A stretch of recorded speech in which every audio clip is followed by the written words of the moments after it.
You stand at the edge of a familiar shore, in a world built from things that can be counted. One follows two, yesterday precedes today, and the walls of your room define a finite space. Your mind is an instrument perfected for this environment. It measures, it categorizes, it draws boundaries. It builds a solid ground of reason beneath your feet, a reality where every journey has a beginning and an end. This certainty is a quiet comfort, the foundation of your sanity. It is the belief that everything, eventually, can be contained. But sometimes, without warning, your thoughts drift past the breakers. You try to imagine the moment before the first tick of time, or the silent, black space beyond the last dying star. And there it is, a soft jolt in the machinery of your logic. The line of numbers you were following doesn't just go on, it dissolves into a haze. You have stepped into the thought of infinity. It is not a number, but a condition. It is the sudden awareness of a mirror facing a mirror, the silent hum of a loop with no entrance and no exit, a story that ends precisely where it began. The experience is deeply psychological, a subtle unraveling of the self. Your mind, a masterful tool for finding edges, is presented with a territory that has none. It is a form of mental vertigo, a silent panic in the circuits of reason. The tools that give you your footing in the world, sequence, conclusion, limit, all fail at once. For a moment, you are unstuck, adrift in an ocean of pure potential, where the concept of more has no meaning, because there is no final all. It feels like a glitch in the code of reality, a glimpse into an architecture that your consciousness was not designed to process. Language itself falls short. Words like endless are just small nets thrown into a shoreless sea. Most of us touch this concept and instinctively recoil, pulling back to the safety of the measurable. The feeling is too vast, too corrosive to the ego. But what if a mind wasn't just a visitor to this place? What if a mind was native to it, and our finite world was the foreign land? This was the state of being for Srinivasa Ramanujan. For him, the true vertigo was not in looking out at the endless expanse, but in looking back at our small, walled-in reality, with its strange insistence on conclusions. The patterns that felt like a dizzying paradox to others were for him the simple, self-evident nature of things. He didn't calculate infinity, he seemed to transcribe it, as if taking dictation.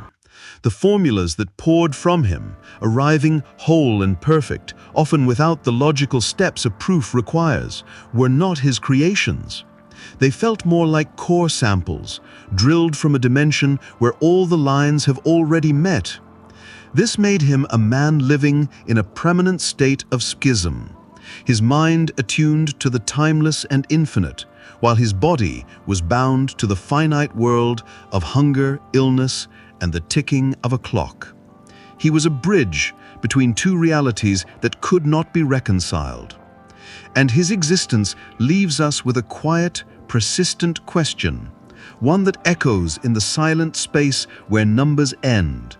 Is infinity a concept our minds invented to label the unknown, a way to put a name to the darkness beyond the lamplight of our reason? Or is it the fundamental state of reality itself, and our small, measurable world is just the brief, strange, and beautiful exception? 2. Art masterpiece discovered in a dream. You have been there before, in the soft, borderless country of sleep. It is a place where logic dissolves and the architecture is made of pure feeling. You drift through scenes that are both yours and not yours, crafted from the forgotten dust of your waking hours. But upon waking, the structure collapses. The vibrant city turns to fog. The profound conversation becomes a nonsensical phrase, and the perfect image fades like a photograph left in the sun. All that remains is a faint residue and emotional echo you can't quite place. The work of waking life is to build. The nature of dreams is to dissolve. But what if, just once, a dream did not dissolve? What if it held its form, crossing the fragile border into the waking world with the weight and clarity of a physical object? It arrives not as a hazy memory, but as a finished thing, intricate and whole. The mind that receives it is not an architect, but a witness. You are not a creator wrestling with raw material, you are a scribe, frantically trying to take dictation from a voice that is not your own. The feeling is not of achievement, but of profound and unsettling reception. The masterpiece is not yours, it was simply shown to you. This was the experience of the violinist Giuseppe Tartini. He dreamed he made a pact with the devil, who then picked up a violin to seal the bargain. From the instrument came a sonata of such impossible beauty, such wild and perfect complexity, that Tartini was left breathless, even in his sleep. He awoke in a state of shock, the ghost of the melody still vibrating in the air. He seized his own violin, desperately trying to catch the notes before they vanished into the morning light. The piece he managed to transcribe he would call the Devil's Trill Sonata. Yet, for the rest of his life, he was haunted by a sense of failure. The piece he wrote was a masterpiece to the world, but to him it was a pale, flawed imitation. It was the artifact, not the experience. He had been a tourist in a sublime country and had only managed to bring back a single, faded postcard. The psychological weight of this is immense. How can you take ownership of something you feel you have stolen, even if you stole it from yourself? The art is not a monument to his genius, but a constant reminder of a perfection he could only witness, never fully possess. It is a ghost in his own machine. And so the sonata leaves us with a question that hums beneath its beautiful demonic trills. Is the unconscious mind just a chaotic storeroom of our own fragmented experiences? Or is it a listening post, an antenna that can, on rare occasions, tune in to a broadcast from somewhere else entirely, a place where the perfect forms of art and music already exist, complete, and waiting for a dreamer quiet enough to hear them? The world is built on designated spaces. There is the lecture hall, a stage for the exchange of sanctioned knowledge bathed in bright, deliberate light. And then there is the hallway after midnight, a space of quiet utility lit by a low, humming glow. There are minds designated to ask the universe its most profound questions, and there are hands designated to wipe the slate clean for the next day. We live within these invisible structures, accepting the roles and the territories. The line between the thinker and the worker is a quiet, unspoken rule. But what happens when a fundamental truth ignores these boundaries?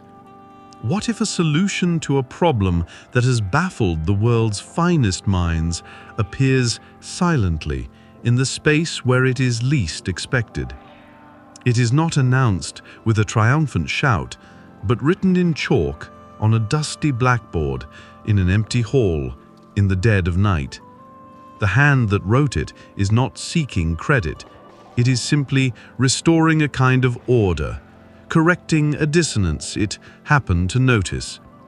This is a glitch, not in physics, but in the human system of who is allowed to know.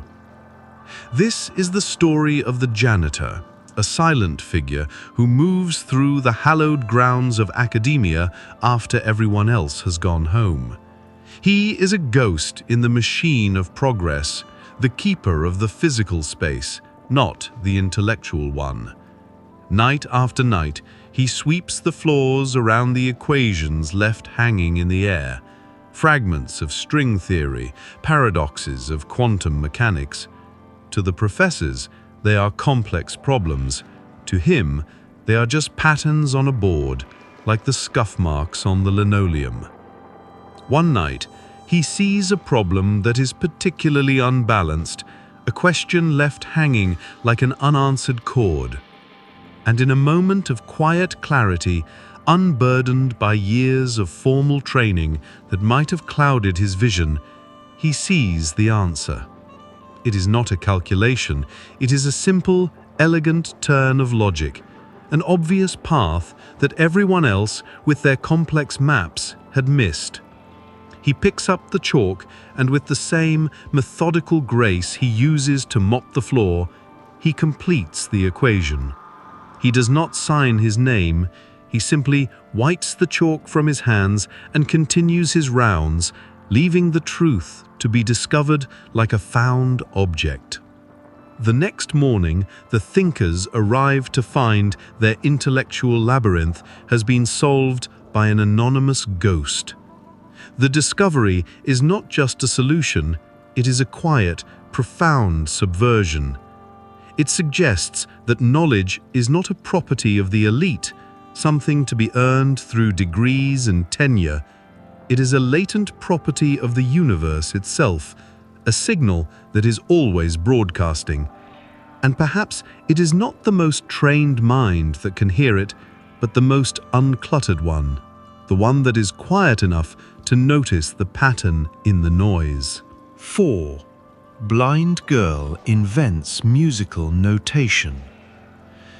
You live in a world not of absence, but of presence, not of darkness, but of intricate, textured reality.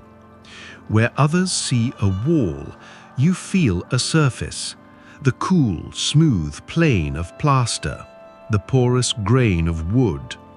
Where they see a room, you perceive a shape defined by sound, the subtle echo from a far corner, the deadened quiet of a curtain, the sharp resonance of a window pane. Your world is not a lesser version of theirs, it is a parallel one. A kingdom built from touch and vibration, a constant, rich hum of information that flows through your skin and bones. You do not miss the light. You are a native of a country where light is not the primary language. Your mind has already built a cathedral of understanding, a detailed inner architecture of a world you navigate with a fluency the sighted can never know. Then comes music. It is not an object to be touched or a space to be mapped. It is a river of pure feeling that flows through time, a sequence of vibrations that rise and fall with an emotional logic all its own. You can feel its power, its sorrow, its joy. You can hold a whole symphony in your memory, a flawless private recording. But it remains a ghost. The world of the seeing has created a language for it, a system of marks on a page, a silent visual code that holds the music captive, like a butterfly pinned under glass. For you, this door is locked. The knowledge is trapped behind a wall of sight, and the key is made of a sense you do not possess. How do you write down the wind? How do you draw a map of a river that exists only in sound and time? The schism is profound. You live inside the music, yet you cannot hold it, share it, or preserve it beyond the limits of your own memory. The desire to give it form becomes a quiet, persistent ache. The solution, when it arrives, does not come from an attempt to imitate the visual world. It cannot. It must be born from the native tongue of your own reality. It must be a language that can be felt. The insight is not a flash of brilliance, but a moment of simple, profound recognition. If the world can be understood as a series of textures, then so can music. The answer is not in a mark that represents a sound, but in a physical object, a raised point on a silent page that is the sound, waiting for a fingertip to release it. The process is one of pure translation. You are not inventing, you are mapping. In the quiet of your room, you become a cartographer of the invisible. Each note becomes a location, each chord a shape, each rest a deliberate empty space. You devise a system of 6 dots, a small, elegant grid that can contain the entire universe of harmony. It is a slow, methodical process, a conversation between the abstract river of music and the solid, tactile land of your perception.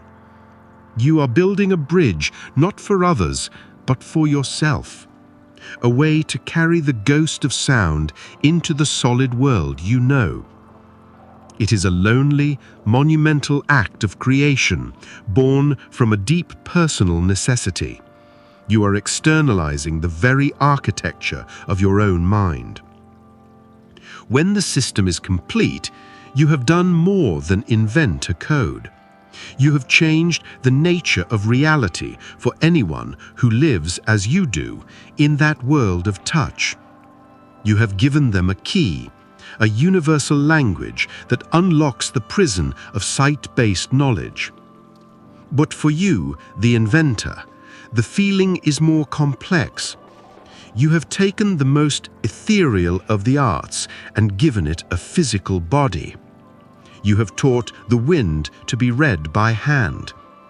And your creation leaves the world with a question that echoes in the silent spaces between the dots. Did you create this language through sheer force of will? Or did you simply uncover a fundamental truth that any reality, no matter how it is perceived, can be translated, and that the human mind, in its quiet determination, is the ultimate translator? Your life is a conversation with the earth. You understand the world through the soles of your feet and the palms of your hands. Gravity is not a theory. It is the constant, familiar weight in your shoulders after a day's work, the stubborn resistance of a stone pulled from the soil, the certain path a falling apple takes. Your reality is grounded, cyclical, and profound. You live by the rhythms of the sun and the seasons, a slow, repeating pattern of planting, tending, and harvesting. The sky is not a space to be entered, but a vast and distant ceiling, a canvas for the weather, a place for the birds. It is another world, beautiful and separate, ruled by laws that do not apply to you. But a quiet thought takes root. It begins not with ambition, but with observation. You stop seeing a bird as just a bird, and start seeing it as a creature that has solved a divine puzzle. You watch the effortless tilt of its wing, the way it masters the invisible currents of the air. You see a maple seed spin to the ground, a masterpiece of natural engineering. A quiet dissonance begins to hum within you, the friction between the solid, undeniable reality of the ground beneath your feet and the serene, floating freedom you witness above. The sky ceases to be a ceiling and becomes a question. The dream is not to escape your life, but to understand a secret that nature seems to be freely offering. The workshop is a dusty corner of the barn, a space hidden from the sensible, grounded world that would call this dream madness. Your tools are not the precise instruments of an engineer, but the worn, familiar tools of a farmer. Your materials are not advanced alloys, but what the land provides. Wood from the back 40, wire from a broken fence, canvas from a worn-out grain sack. This is not an act of academic invention. It is a slow, intuitive dialogue with the materials. You do not consult blueprints or calculate lift-to-drag ratios. You feel the curve of a wooden rib in your hands, testing its spring. You study the shape of a feather, trying to replicate its lightness and its strength. The machine grows organically, piece by piece, less like a construction and more like a cultivation. This pursuit creates a deep psychological schism. You live a double life. To the world, you are a man of the earth, your thoughts seemingly occupied only with soil and rain. But in the quiet moments, in the solitary space of the barn, you are a creature of the air, a mind obsessed with the physics of flight. The work is a form of lonely worship, an act of faith in a principle you cannot prove but deeply feel. The doubt from others, spoken or unspoken, forms a wall of isolation around you.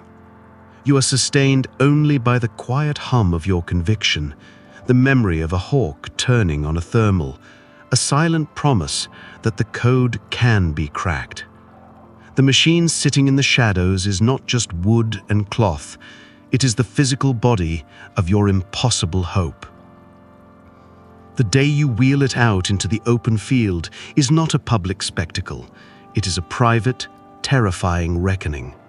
The moment the machine leaves the ground, for even a few brief seconds, it is not a triumph of engineering, but a violation of a fundamental law. You feel the earth let go. The world you have known your entire life, the world of weight and solid ground, shrinks below you. For one fragile moment, you are part of the other world, the one you have only ever watched. It doesn't matter if you crash. It doesn't matter if no one else ever knows. You have answered the question. And your quiet, solitary act leaves a lingering thought that drifts on the wind. Does true understanding come from books and theories, or from a patient hands-on conversation with the world itself, a knowledge that is felt in the bones long before it is ever written down? 6. Child prodigy writes a symphony. You exist in a state of dual consciousness. There is the world you are told is real, the bright, simple colors of toys, the texture of a carpet on your knees, the monosyllabic language of childhood. It is a world of small scales and immediate sensations. Then there is the other world, the one that lives inside you. It is a vast, ancient, and intricate place, a landscape of immense emotional architecture. It is a world of harmony and dissonance, of sweeping melodic lines that carry the weight of a history you have never lived and the depth of a sorrow you have not yet earned. This inner world is not a product of your mind. Your small mind is simply the vessel that holds it, an acorn trying to contain the blueprint of a great oak. The music is not a thing you create, it is a thing you remember. It arrives not in fragments to be painstakingly assembled, but as a complete and breathing entity. A whole symphony unfolds behind your eyes, with a logic as complex and self-evident as a weather system. You hear the mournful call of a lone oboe, the thunderous answer of the timpani, the intricate weaving conversation of the strings, all at once. It is a language you are fluent in, though no one ever taught you. It feels older than your own thoughts, a memory from a place before you were born. The feeling is not one of pride or genius. It is the quiet, profound, and deeply isolating burden of being a custodian. You are the sole inhabitant of a cathedral of sound, and your most urgent task is to describe its existence to a world that cannot hear it. The schism between your two realities is a constant humming dissonance. On the playground, other children are running and shouting, their lives a simple linear narrative. You are sitting apart, trying to hold the structure of a complex fugue in your head. its mathematical and emotional perfection a stark contrast to the chaos around you. The adults look at you with a mixture of awe and bewilderment. They see a miracle, a spectacle. They bring you to a piano, and your small, unpracticed hands move with an uncanny certainty, finding the chords that are the anchors of your inner world. They are not your hands, they are instruments being guided by the music itself. The act of playing is one of translation, a clumsy attempt to render a multi-dimensional reality onto a flat, percussive plane.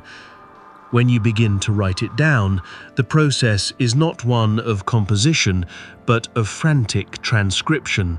You are a scribe taking dictation from a fading ghost. The silent, elegant architecture of the symphony must be forced through the narrow bottleneck of musical notation.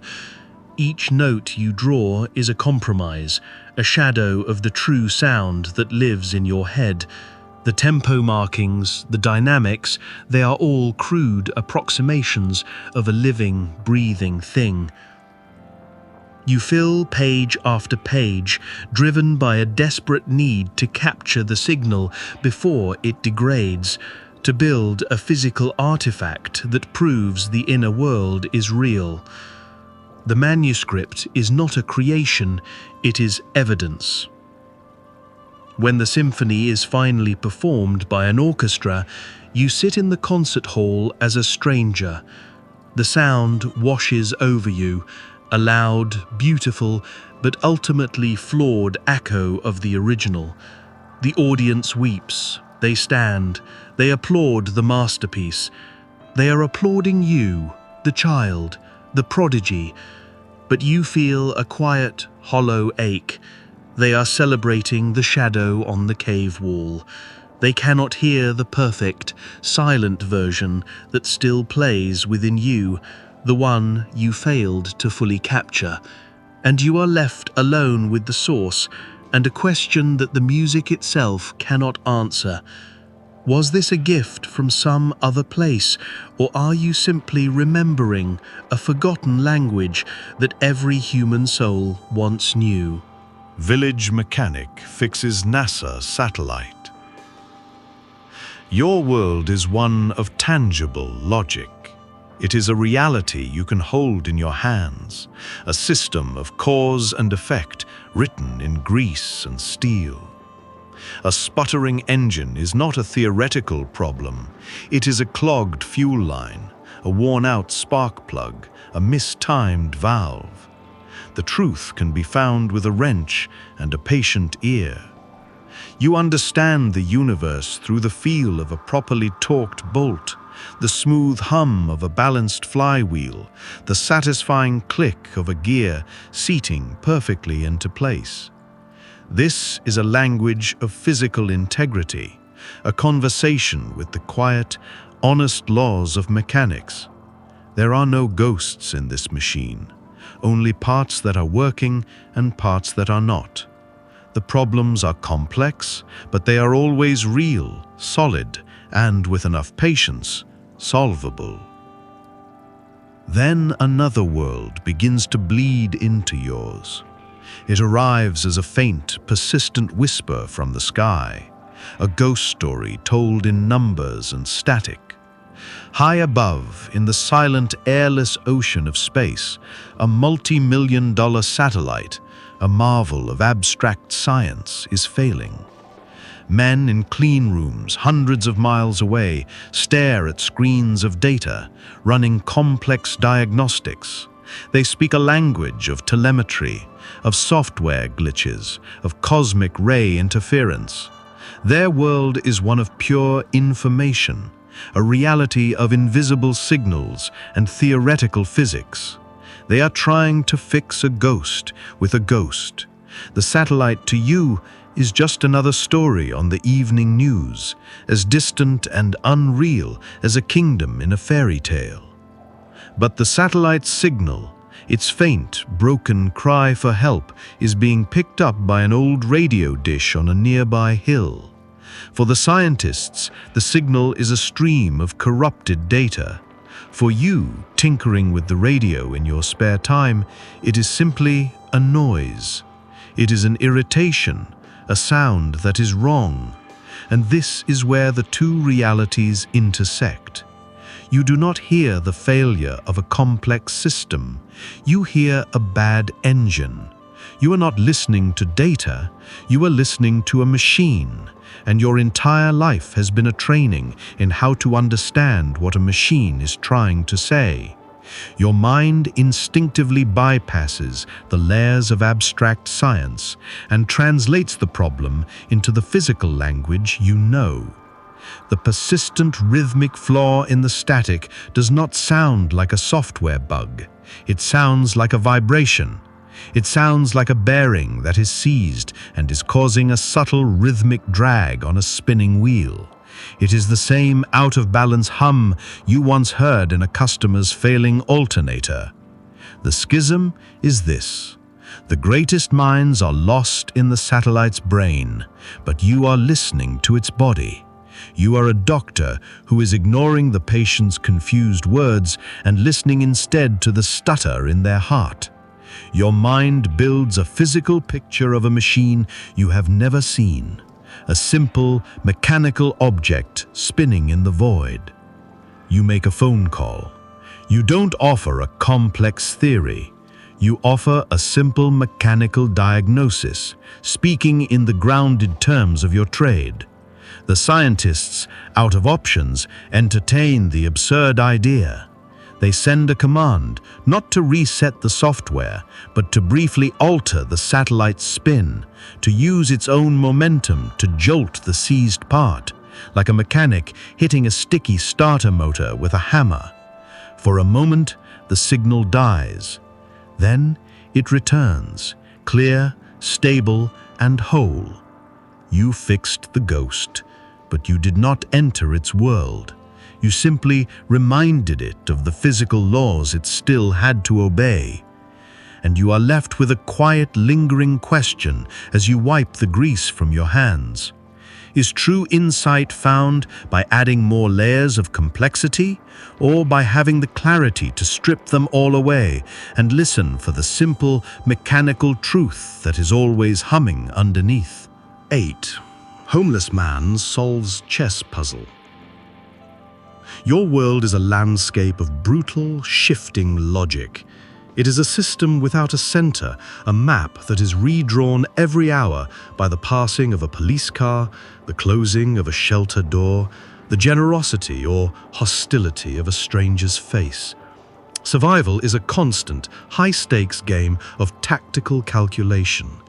Your mind is not a tool for abstract thought, but a finely honed instrument for assessing immediate threat and opportunity. Where is the safest place to sleep? Where is the next meal? How do you make yourself invisible? This is not a life of long-term strategy. It is a desperate, relentless series of single, critical moves. Your reality is a chessboard with no king, no rules, and a million competing pieces. Then you see it, sitting on a concrete table in the park, a world of perfect order, a chessboard. It is a contained universe, only 64 squares, but within its borders, the chaos of your life is replaced by an elegant, absolute clarity. Here, every piece has a known power, a defined purpose. The rules are ancient, unbreakable, and fair. The goal is not ambiguous survival, but a single, achievable objective. For the men in suits who play here, it is a diversion, a pleasant intellectual exercise. For you, it is a sanctuary. It is a glimpse of a reality where logic is not a weapon used against you, but a beautiful, predictable system that you can hold in your mind. You stand at a distance, a ghost at the edge of their game. They are gathered around a famous puzzle, a problem set by a grand master said to be unsolvable.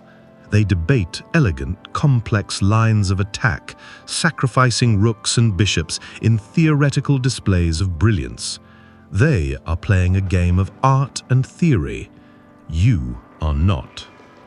As you watch, your mind, forged in the crucible of street-level survival, begins to translate the board.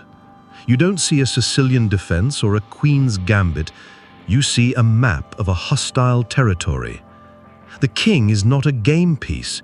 It is the last safe corner to sleep in. The opponent's knight is not a piece of carved wood. It is a sudden, unpredictable threat. The pawn structure is a series of walls, some strong, some weak. The puzzle is not a puzzle. It is a familiar problem of resource management under extreme pressure.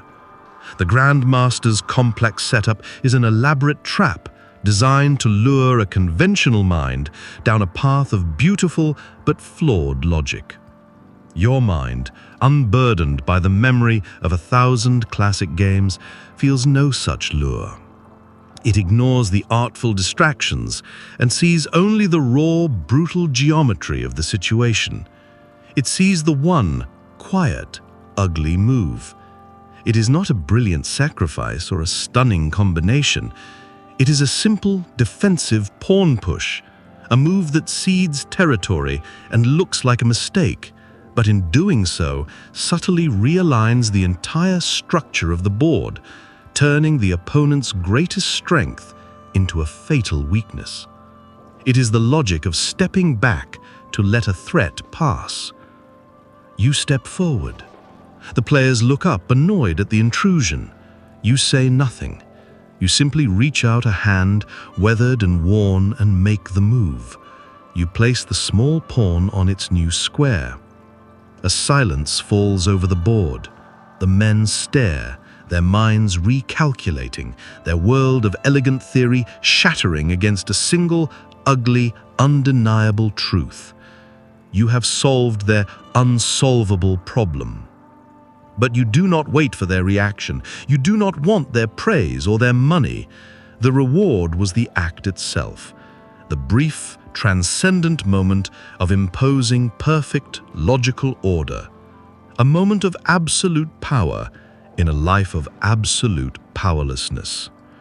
You turn and walk away, melting back into the chaos of your world, leaving them with the quiet, unsettling question: is genius a product of refined learning and intellectual luxury, or is it a wild, fundamental force that grows best in the hardest ground, a survival instinct that can see the truth at the heart of any system?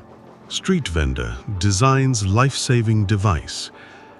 Your universe is a small 4x4 patch of sidewalk.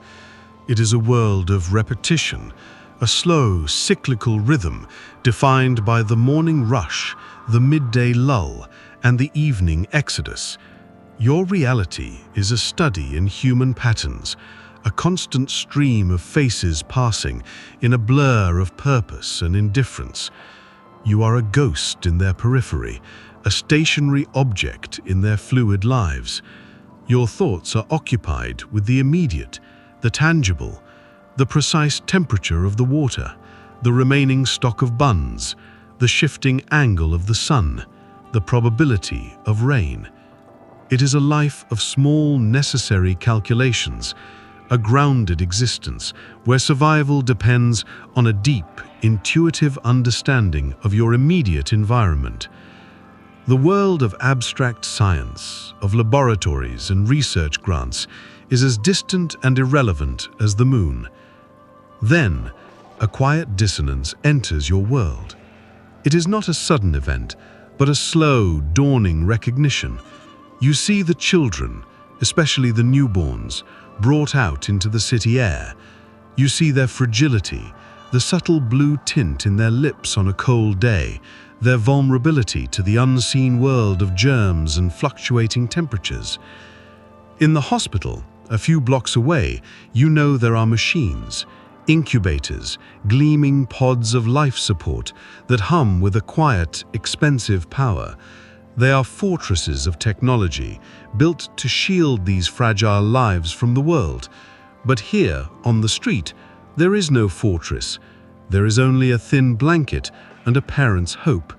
The gap between these two realities, the sterile high-tech sanctuary and the raw, exposed street, begins to feel like a personal failure, a problem that someone should have solved. The idea does not arrive as a grand vision. It is a slow, practical assembly of the things you already know. You understand heat, how it is generated, how it is lost, how it can be contained. You understand simple materials and their properties. The solution begins to build itself in your mind, not from scientific principles, in which you are unschooled, but from a deep, tactile knowledge. You think of the insulated box you use to keep your food warm. You think of the simple wax packets that release heat when their chemistry is disturbed. You think of the shape of a sleeping bag, a design perfected to hold a pocket of warm air close to a body. Your mind, without any formal training, is running a series of intuitive, physical simulations. This becomes your secret work, a project undertaken in the quiet hours after your cart is packed away. You are not an engineer designing a medical device. You are a practical person solving a physical problem. You tinker with cheap, accessible materials: wax, a plastic pouch, a small felt sleeping bag. You test your creation not with sensors and computers, but with your own hands, feeling for the steady, gentle warmth, the absence of hotspots. It is a profoundly human-centered design process, guided by an empathy that no laboratory could replicate. The schism is this: the world of medicine was trying to build a smaller version of a hospital, while you were simply trying to build a better blanket. When the device is finished, it is not a marvel of technology. It is a marvel of simplicity. It is an object that is cheap, portable, and requires no electricity. It is an answer that was hiding in plain sight, overlooked by minds trained to seek complex, high-tech solutions. You give it away, without paint or fanfare, to a local clinic. It begins to save lives, thousands of them, spreading across the globe to other villages and other streets where the hospital is still a world away. And you remain at your cart, a quiet fixture in the city's flow. Your act leaves a lingering question that hums in the air with the city traffic. Does true innovation come from the top down, from minds with unlimited resources and access to knowledge? Or does it sometimes rise from the ground up, from a mind that has no resources but possesses the one thing that cannot be taught, a deep, first-hand understanding of the problem itself? Teen hacker outsmarts global bank. Your world is not a physical place. It is a silent, invisible landscape of pure information, a universe of light and logic that exists behind the screen. Your body is an anchor, a necessary but inconvenient piece of hardware that requires food and sleep. Your true self is the one that moves with fluid, effortless grace through the glowing corridors of the network.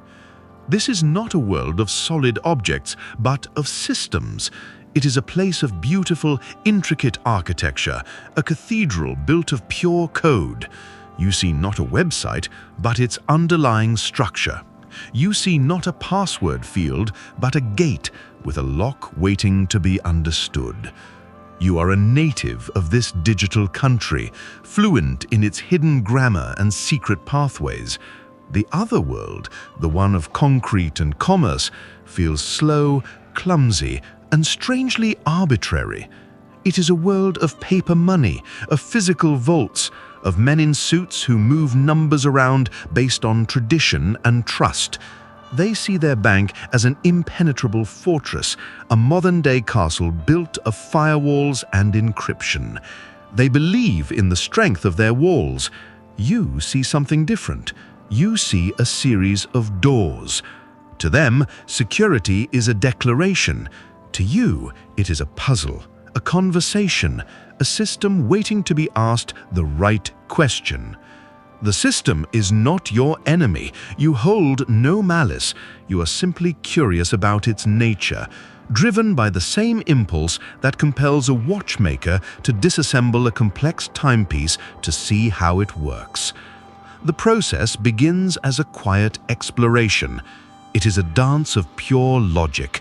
You are not a burglar trying to smash a window. You are a ghost looking for a key left under the mat. You send out soft, probing questions into the digital ether, listening to the echoes. You observe the flow of data, noticing the subtle rhythms, the predictable patterns. The bank's security is a dragon, breathing cryptographic fire. But you are not there to fight the dragon. You are there to notice the one loose scale. Your mind is in a state of flow, a deep, meditative state where time seems to dissolve. Hours pass like minutes. The physical world, your bedroom, the ticking of a clock, the rumble of a passing car fades into a distant hum. Your entire consciousness is focused on the elegant, silent conversation between you and the machine. The moment you find a way in, it is not a triumphant crash of a door breaking down. It is a quiet, satisfying click. A single line of flawed code, a forgotten administrative backdoor, a simple human assumption encoded into the architecture. This is the key. You slip through the layers of security not with force, but with an understanding of their own internal logic. You are inside the vault, but the treasure is not the money. The treasure is the access itself, the confirmation that you understood the system better than its own creators. You see the immense abstract fortunes represented as glowing numbers on a screen. They are meaningless to you, a score in a game you have already won. You do not steal, you leave a message.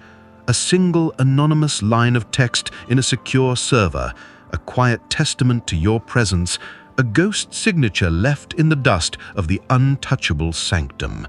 Then you slip back out, closing the door softly behind you. You have held the keys to a global financial empire and have taken nothing. The act itself was the prize. It creates a profound psychological schism for the world you have breached. They are left with a terrifying question. How can you build a wall high enough to keep out a mind that perceives no walls, only systems? And you, back in your quiet room, are left with a different, more personal one. In a world where you can walk through any door, how do you decide which ones are worth opening? Prisoner creates timeless literature. Your world is a box. It is a universe reduced to a few cubic feet of concrete and steel, a reality defined by 4 walls, a cot, and a door that only opens from the outside. Time itself changes its nature here. It is no longer a river flowing towards a future, but a stagnant, unchanging ocean. The days bleed into one another, each one a perfect grey copy of the last. Your body is a captive, subject to a brutal, monotonous routine. But your mind remains free, and in the absence of any external stimulus, it is forced to turn inward. It becomes a vast, echoing chamber, a space that must be filled or it will collapse into madness. The schism is absolute. You are living in 2 realities at once. There is the outer world of physical deprivation, of noise and violence and despair. And then there is the inner world you begin to build, a sanctuary constructed from the raw material of memory, imagination, and language. This inner world is not an escape. It is a parallel existence, richer and more real than the one you are forced to inhabit. The blank wall of your cell becomes a canvas. The shouts of other prisoners become the distant sounds of a world you are creating. The silence of the night becomes a space for the voices of your characters to speak. You are not just imagining, you are engaged in an act of radical, desperate world building. The act of writing is not a choice. It is a lifeline, a stolen stub of a pencil, a precious few sheets of rough paper. These are not tools, but holy relics. They are the physical bridge between your two worlds. Each word you write is an act of defiance, a quiet declaration that your consciousness cannot be incarcerated. You are not crafting a story, you are excavating one from the deepest parts of yourself. The characters that emerge are not fictions. They are the fragmented parts of your own soul, the ghosts of people you have known, the person you once were, the person you might have been. The plot is the story of every human heart, the struggle for freedom, the search for meaning in a seemingly meaningless world, the agony of choice, the quiet grace of redemption. The process is one of profound, painful alchemy. You take the ugliness of your surroundings, the fear, the boredom, the degradation, and you transmute it. The despair becomes the dark soil from which a strange and beautiful flower grows. The clanging of the cell door becomes the rhythmic punctuation in a line of perfect prose. You are not just writing a book, you are performing a kind of magic, turning the lead of your suffering into the gold of art. This creation is not for an audience. You have no publisher, no agent, no reader. You are writing for yourself, for your own survival. The manuscript becomes your only companion, the only other consciousness in your solitary universe. When the work is finally smuggled out into the world, it is an artifact from another reality. It is a testament, a survivor's map. The world reads it and calls it literature, a timeless masterpiece. They see its art, its structure, its profound insight into the human condition, but they cannot see the reality from which it was forged. They cannot feel the cold of the concrete floor or the suffocating weight of endless time that was its crucible. The author's name is on the cover, but the true author was the prison itself. And the book leaves the world with a question that echoes from its pages. Is great art a product of freedom, comfort, and quiet contemplation? Or is it a desperate flower that grows only in the darkest of places, a light that burns brightest when it is the only light there is? Deaf Inventor hears through science. Your world was never silent. Silence is a concept born of contrast, an absence carved between noises. Your world was a presence, a constant, unbroken symphony of pressure and vibration. A passing truck was not a roar, but a deep, resonant shudder in the floorboards that you felt in the arches of your feet. A conversation was a silent opera, a dance of lips and light, a pattern of intention read in the subtle flicker of an eye, the tense set of a jaw. You were not living in a lesser reality, you were a native of a different one, a kingdom of touch and sight, so complete and self-contained that sound was just a myth, a ghost story told by the hearing about a sense that traveled through the empty air. Your mind, a masterful architect, had built a rich and complex world from the information it could gather, a fortress of understanding where every tremor had meaning. Then you decided to build a bridge to the ghost world. It was not an act of wanting something you lacked, but an act of pure scientific curiosity. What was this phenomenon that ruled the other reality? The work became your life's obsession. In your workshop, you were not an inventor trying to hear, you are a translator attempting to convert one language into another. The machine you built was a delicate scaffold of wire and code, a device designed not to mimic an ear, but to translate the alien energy of sound waves into a signal your brain, the fortress, could finally process.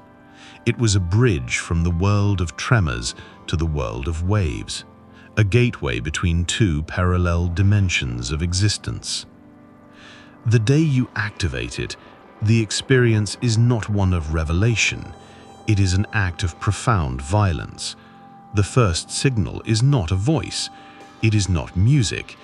It is a glitch, a violent tearing sound that rips through the quiet fabric of your reality. A piercing, high-frequency shriek of raw data, the electrical hum of a fluorescent light bulb, the dry whisper of air moving through a vent, the distant thin whine of a refrigerator motor assaults you.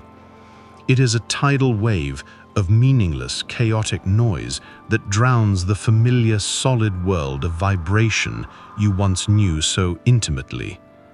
You have not opened a door to a new room. You have shattered a wall, and now the wind is screaming through the breach.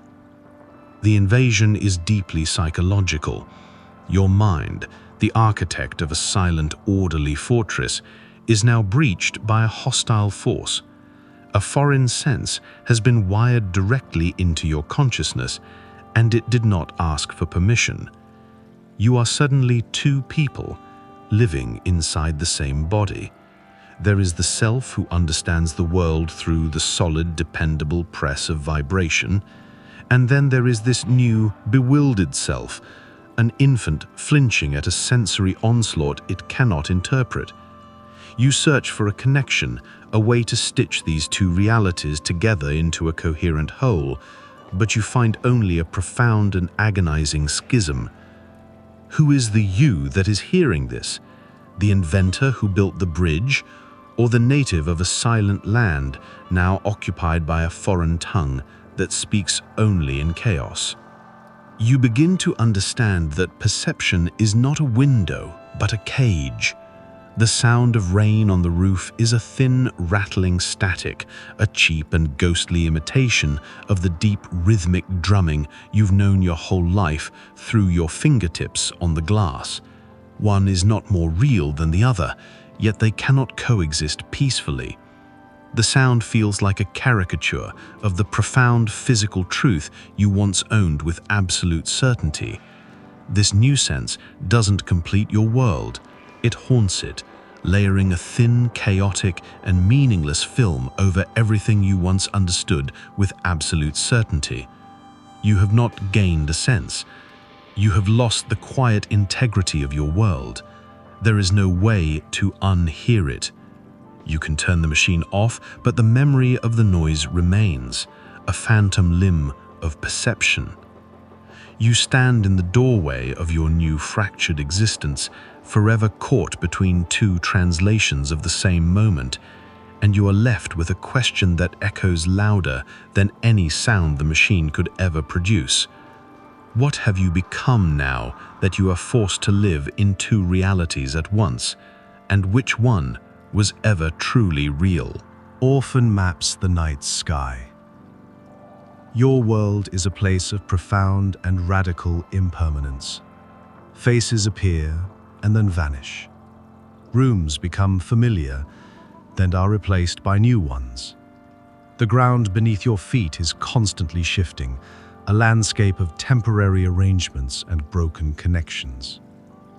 To survive, your mind learns not to anchor itself to people or places. It learns that attachment is a liability, that the only constant is change itself. You become a quiet observer, a ghost moving through the lives of others, your own identity a thing of smoke, defined only by what it is not. Not a daughter, not a sister, not a permanent resident of any fixed address. Your life is a collection of missing pieces. Then you discover the sky. One night, you look up, and in the vast, silent, and indifferent darkness, you find an anchor. The stars are not like the people below. They do not leave. They are fixed, dependable, and eternal. They return every night in the same formation, a silent, glittering testament to a reality beyond the chaos of your own. Their patterns are a language of pure, unchanging geometry. The sky becomes your true home, the one roof that never disappears. It is a map of a kingdom where you are not a transient, but a citizen.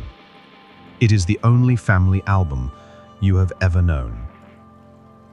The desire to map them becomes a quiet, personal obsession. It is not an act of scientific ambition. It is an act of creating a home for yourself, of building a single, stable thing in a life of constant flux. You do not have a telescope or a library of astronomical charts. You have only your eyes, your patience, and the profound, uncluttered attention of a mind that has learned to find meaning in the smallest of details. The work takes place in the secret hours of the night, when the transient world below is asleep. You sit with a pencil and a scavenged piece of paper, and you begin to draw what you see. This process is a form of prayer, a meditative act of deep seeing. You are not just marking points of light. You are learning their names, their stories from forgotten mythologies. You are tracing the invisible lines that connect them, the shapes of ancient heroes and mythical beasts. You are learning the subtle, slow dance of the planets as they wander against the fixed backdrop of the sky. A profound psychological shift occurs. You are no longer looking up at a random scattering of lights. You are looking into the intricate clockwork machinery of the universe. The sky ceases to be a ceiling and becomes a cathedral, and you are its sole, devoted parishioner. You are not an orphan looking up at the sky. You are a celestial cartographer, and this is your sacred work. Your finished map is not a scientific document. It is a personal testament, a work of art born from a deep spiritual necessity. It is a drawing of the only stability you have ever known. But in its patient accuracy, in its meticulous detail, it captures a truth that more sophisticated instruments might miss. You have mapped the sky not as a collection of distant suns and galaxies, but as a single coherent entity, a place of profound and eternal belonging. And when your map is eventually found, a quiet masterpiece of devotional astronomy, it leaves the world with a question that hangs in the night sky itself.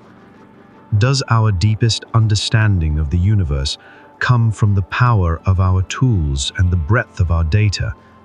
Or does it come from the quiet, focused, and loving attention of a single mind that, having no home on Earth, decided to build one in the stars? Teenager discovers an ancient language code. You live in a world saturated with a language that feels thin and disposable. It is a constant stream of texts, memes, and status updates, a river of words that have been worn smooth by overuse. Meaning is shallow, context is fleeting, and the primary goal is speed. You are fluent in this modern tongue, this rapid-fire exchange of digital shorthand, but a part of you feels a quiet sense of starvation. You sense that language was once a deeper and more powerful thing, a tool not just for communication, but for magic. You feel a nostalgia for a time you have never known, a longing for a language with more weight, more history, and more secrets. Then you find it. It is not in a gleaming modern library, but in a dusty, forgotten corner of a local museum or a mouldering book in a grandparent's attic. It is a piece of parchment, a clay tablet, a weathered stone covered in symbols that hum with a silent, ancient power. They are letters from a dead language, a code that no one has been able to crack for centuries. The experts have tried and failed, armed with their computers and their doctorates in linguistics. They have declared it a puzzle without a key, a remnant of a lost world whose thoughts are now locked away forever. For you, it is not an academic problem, it is a personal encounter. You look at the symbols, and you do not see a code to be broken. You see a mind trying to speak. It is a profoundly intimate connection across an immense gulf of time. A quiet obsession takes root. This becomes your secret life. While your friends are navigating the social complexities of school, you are communing with a ghost. You spend hours late into the night just looking at the symbols, letting their shapes and patterns sink into your subconscious. You are not trying to force a solution, you are trying to listen. The psychological state is one of deep, empathetic immersion. You are not a cryptographer, you are a method actor, trying to inhabit the mind of the person who wrote these words. What did the world look like to them? What were their foundational metaphors? The breakthrough, when it comes, is not a moment of intellectual brilliance. It is a flash of intuitive recognition. You are looking at a modern-day symbol, a corporate logo, a piece of graffiti, the shape of an icon on your phone, and you suddenly see a faint structural echo of one of the ancient marks. The connection is absurd, illogical, but it feels undeniably true. You realize the code is not based on a phonetic alphabet, but on a visual and conceptual one, a system of symbols representing fundamental ideas: water, fire, power, journey. You have found the key. It was not hidden in complex linguistic theory, but in the simple, universal patterns of human perception that have remained unchanged for millennia. With this key, the dead language begins to breathe again. The stone begins to speak. It tells stories not of kings and wars, but of harvests, of rituals, of love and loss. It is a quiet, human voice speaking directly to you. You are the first person to hear it in 1,000 years. The experience is exhilarating and deeply isolating. You hold a key that could rewrite history, yet you are still just a teenager in your bedroom. You have bridged an impossible gap in time, proving that no mind is ever truly lost as long as the record of its thoughts survives. And your discovery leaves the world with a question that challenges the very nature of progress. Is the key to understanding the past found in our most advanced technologies, or is it found in the unchanging, intuitive heart of a young mind that is still open enough to recognize a kindred spirit across the centuries? 15. Immigrant cooks up a global food empire. You arrive in a new country with nothing but a suitcase and a ghost. The ghost is the memory of a world you have left behind, a place with a different sun, a different language, a different rhythm. It lives in your senses. It is the phantom taste of a spice that does not grow here, the remembered feel of a sun that was warmer, the faint, melodic echo of a language that now exists only in your own mind. This new world is a place of sharp angles, strange customs, and a relentless, forward-moving energy. You're an outsider, a person without a past in a culture that is obsessed with the future. Your own history has been rendered invisible, irrelevant. Your first job is in a kitchen, a place of heat and steam and frantic activity. It is a world of anonymous, repetitive labor. Here you are not a person with a story, you are a pair of hands that can chop, stir, and clean. But in the quiet moments, between the rush of orders, you begin to cook for yourself. You are not just making food to quell your hunger, you are engaged in a quiet, desperate act of resurrection. You're trying to bring the ghost to life. You search the strange new markets for something that tastes like home, a substitute for a root, a different leaf that carries a faint echo of a familiar herb. You are not following a recipe, you are chasing a memory. Each dish you create is a conversation with the past. The rhythmic chopping of an onion, the slow simmer of a sauce, the careful blending of spices. These are not just culinary techniques. They are rituals. They are a way of rebuilding a world that has been lost, of creating a small, sacred space of authenticity in a life that feels increasingly alien. The food you make is a form of language, the only one you have left that can speak of who you are and where you came from. It is a story told not in words, but in flavor, in texture, in the profound and universal comfort of a shared meal. Then, a quiet schism occurs. A co-worker tastes your food, a stranger smells the aroma from your small apartment. They do not taste a memory of a lost world. They taste something new, something exciting, something they have never experienced before. They are not tasting your nostalgia, they are tasting a potential future. The food that was your private bridge to the past becomes for them a doorway into a new experience. This is the moment your personal history begins to intersect with the public appetite. You are not just cooking for yourself anymore. You are translating your ghost into a language that strangers can understand, and more importantly, that they desire. You open a small restaurant. It is not an ambition, but an act of survival, a way to build a small, stable island of your own culture in this vast new land. But the island grows.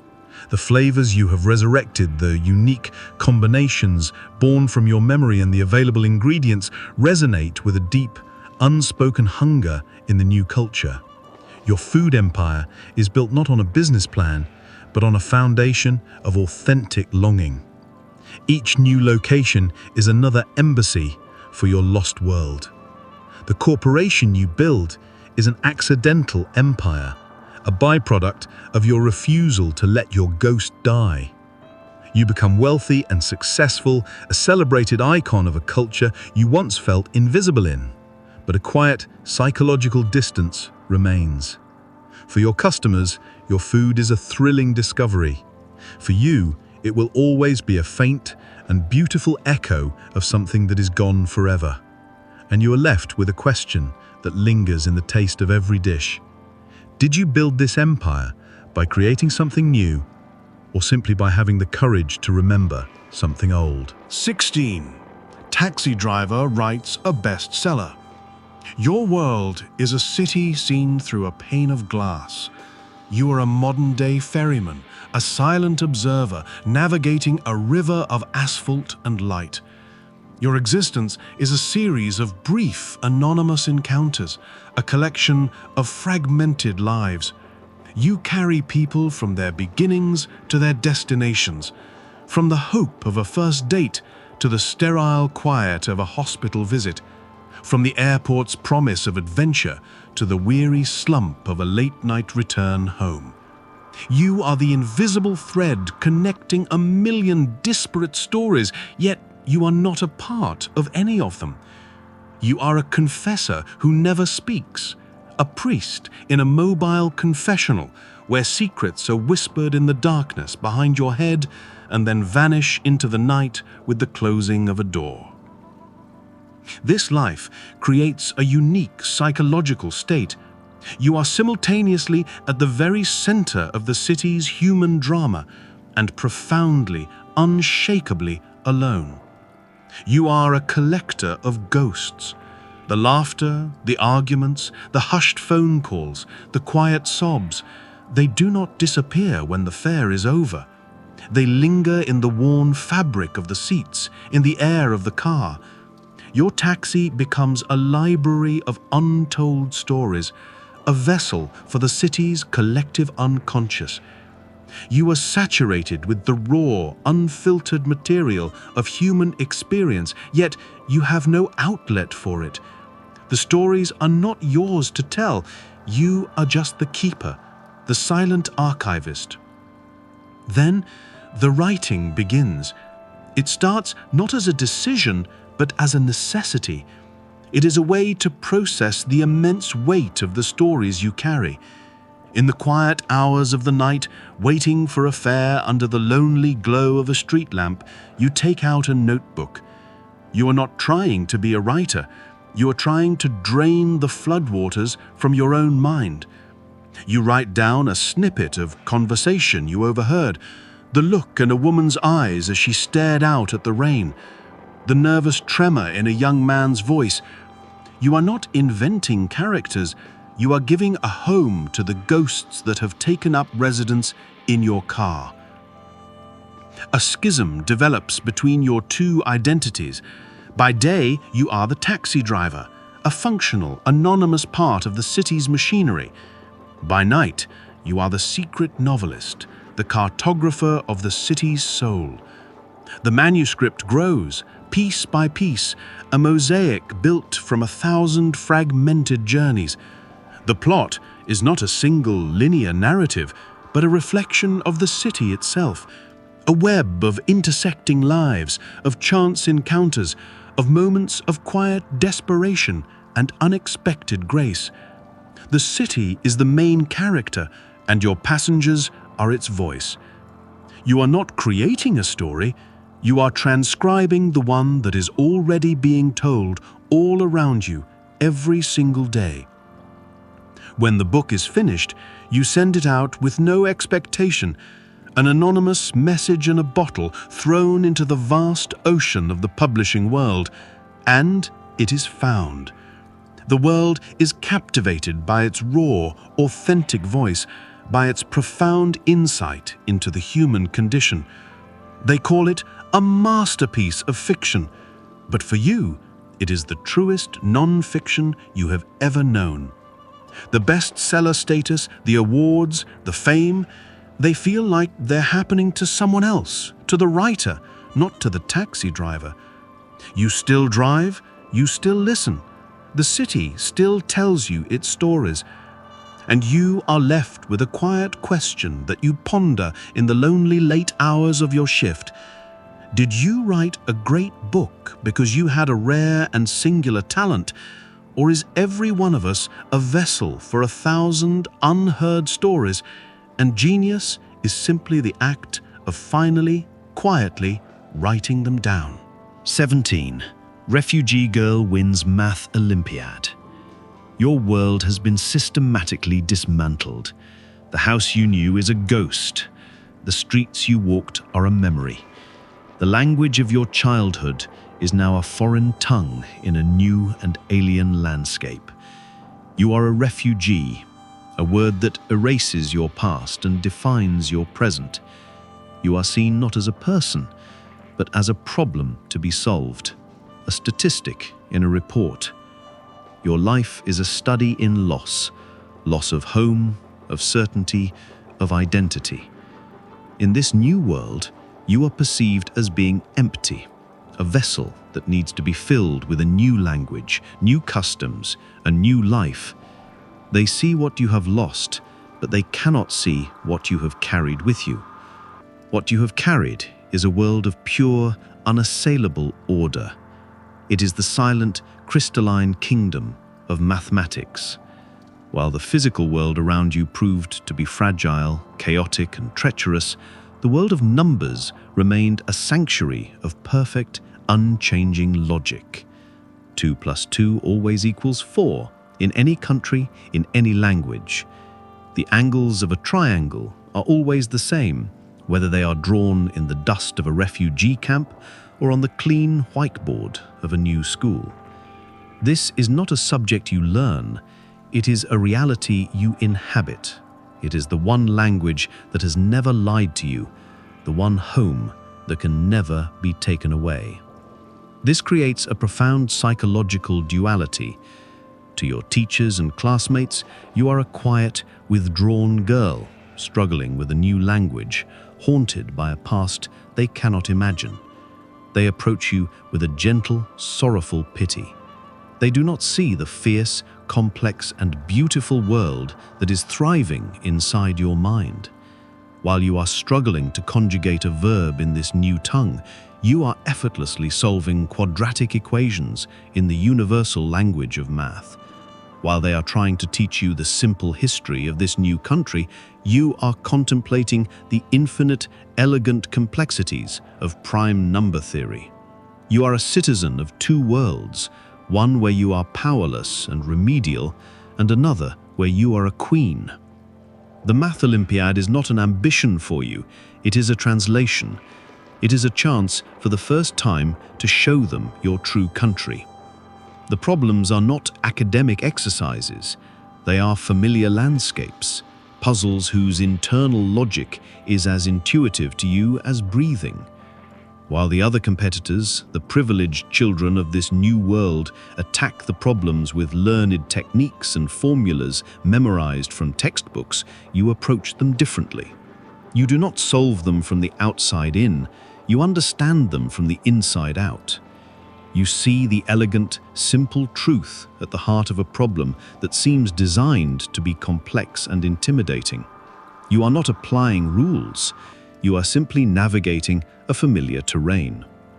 When you win, the world is stunned. It is a story that does not compute. How can someone who has lost everything, who is perceived as having nothing, solve problems that have stumped the nation's brightest minds? They call it a miracle, a story of incredible resilience. But you know it is not a miracle. It is the logical outcome of your life. They see you as having triumphed in spite of your past. You know that you have triumphed because of it. The chaos of your life forced you to take refuge in the only world that made sense, and you have become a master of its terrain.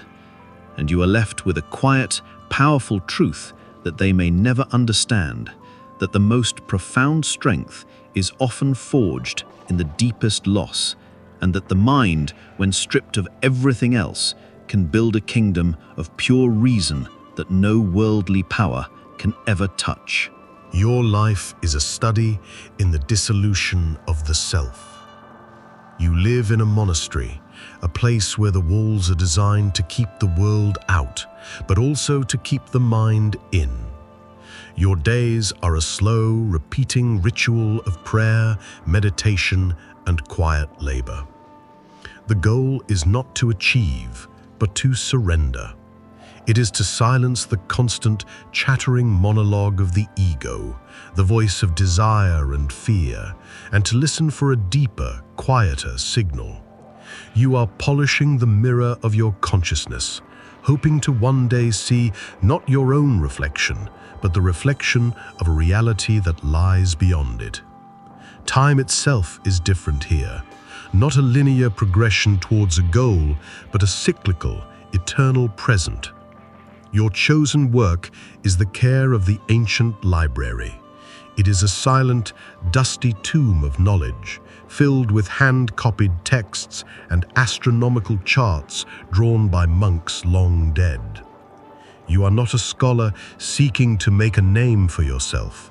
You are a custodian, a guardian of a long, unbroken chain of quiet observation.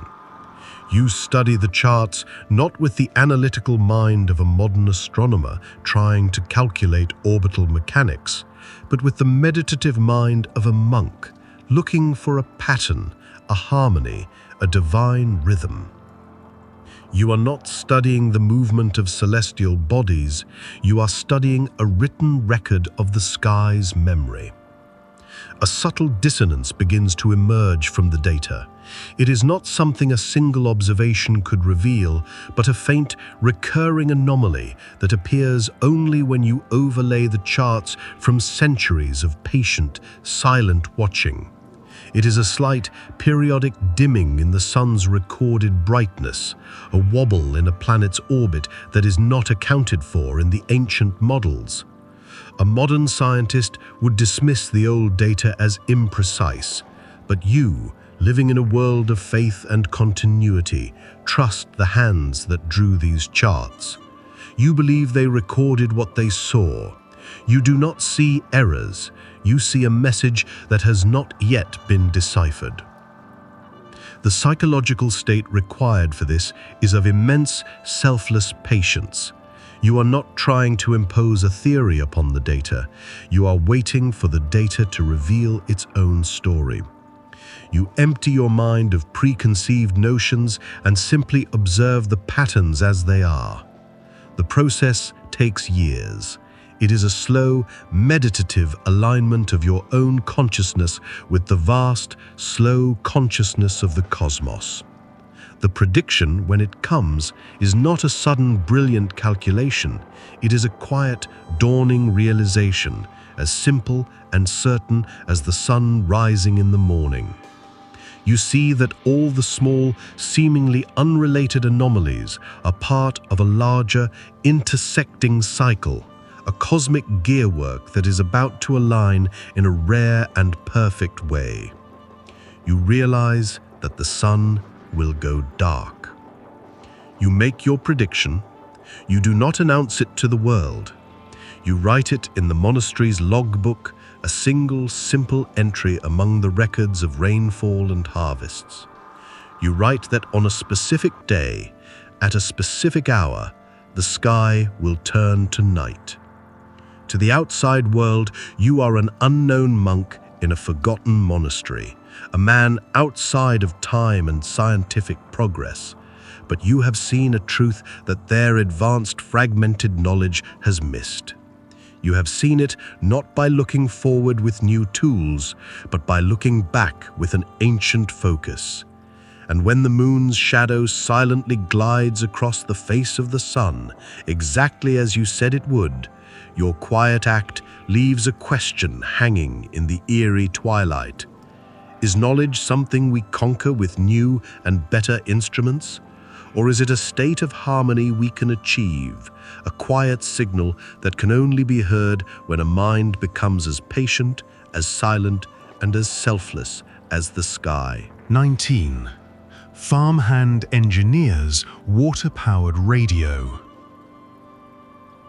Your world is a conversation with living systems. You understand the language of the earth not through books, but through a lifetime of direct physical immersion. You know the subtle shift in the air that signals rain, the specific weight of soil that is ready for planting, the intricate unspoken needs of the animals you tend. Your reality is a web of interconnected organic logic. A creek is not just a body of water, it is the lifeblood of the pasture, a force with its own moods, its own power, its own steady, reliable pulse. You are not a master of this world, but a participant in its quiet, cyclical drama, a student of its practical, non-negotiable laws. Into this world comes a ghost. It is the disembodied voice from a battery-powered radio, a fragile connection to a distant abstract reality of news, music, and stories. The radio is a black box, a piece of magic that works for reasons you do not need to understand. But one day, the magic dies. The batteries are spent, and the nearest town is a day's walk away.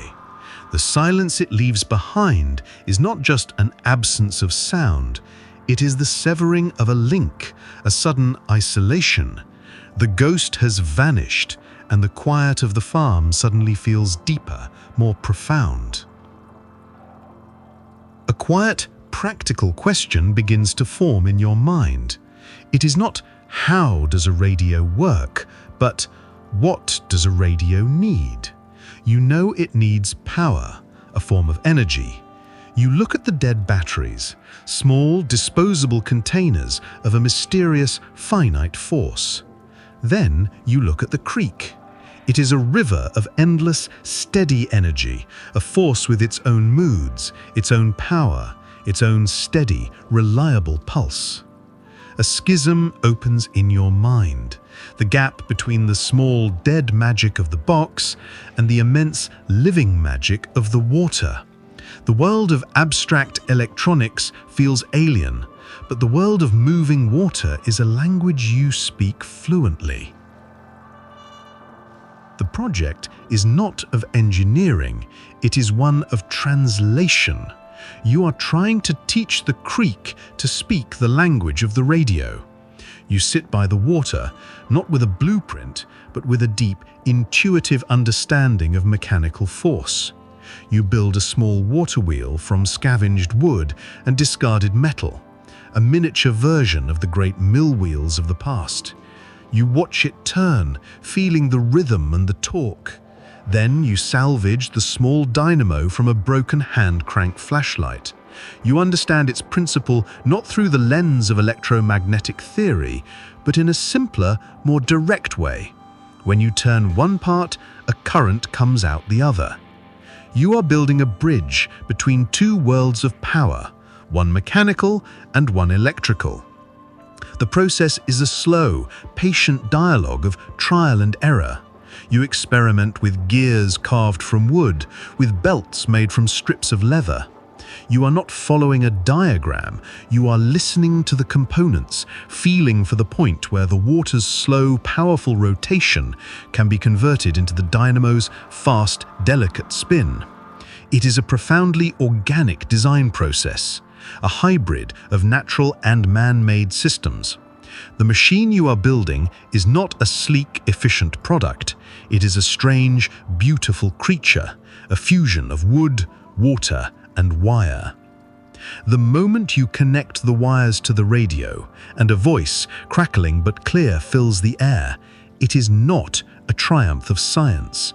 It is a moment of profound, natural harmony. You have not created power, you have merely channeled it. You have taken the ancient, eternal energy of the earth and used it to resurrect the modern ghost. You have taught the water to sing. And your creation, humming quietly by the creek, poses a silent question to the world of disposable technology and abstract power grids. Is true innovation the act of creating new and more complex sources of energy, or is it the act of humbly and ingeniously learning to use the simple, eternal power that is already flowing all around us? 20. Forgotten artist paints a masterpiece in silence. Your world has shrunk to the size of a single room, a quiet, dusty space filled with the ghosts of your own ambition. The vibrant, competitive art scene where you once fought for a name has forgotten you.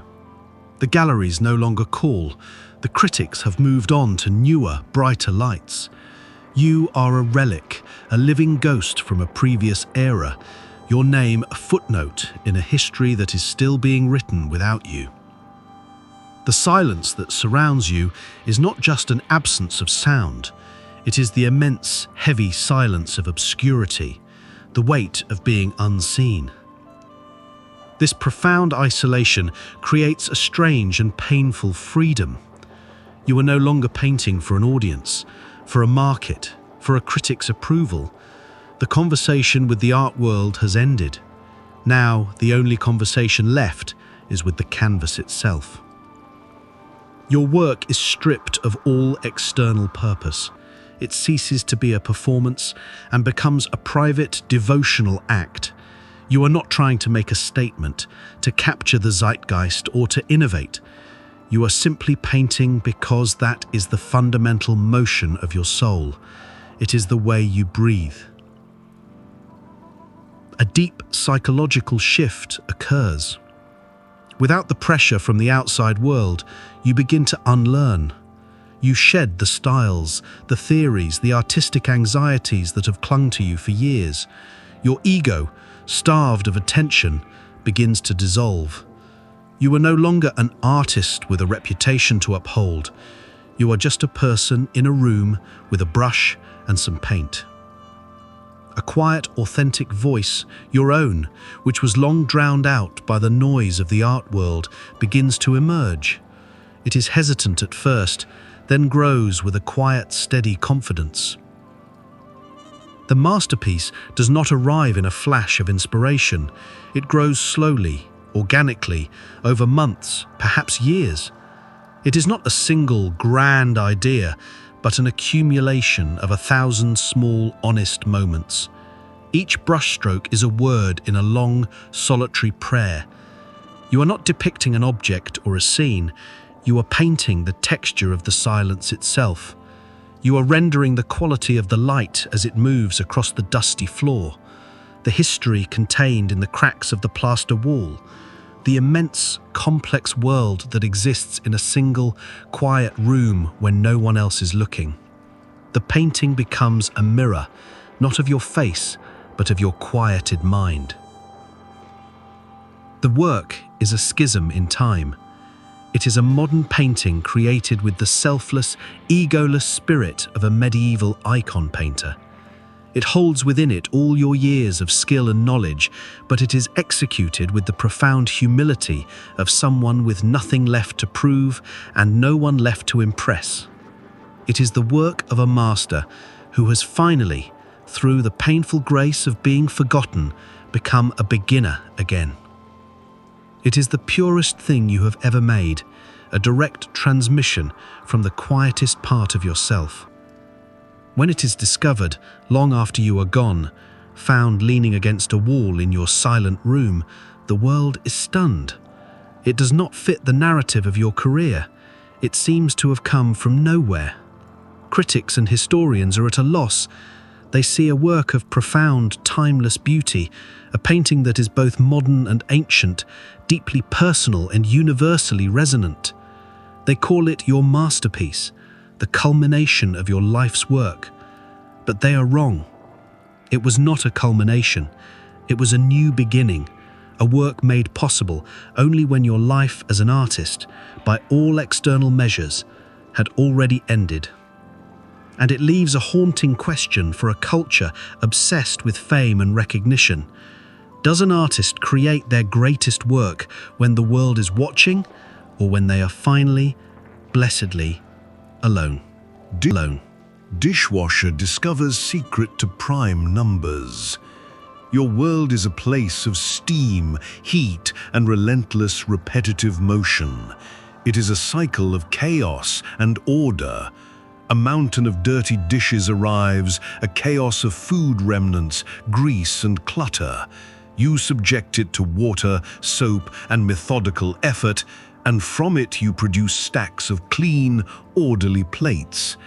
It is a world of physical labor, of hands raw from detergent, of a mind left free to wander, while the body is engaged in a task that requires no conscious thought. You are a ghost in the restaurant's machine, the unseen engine in the back that resets the system for the next wave of customers.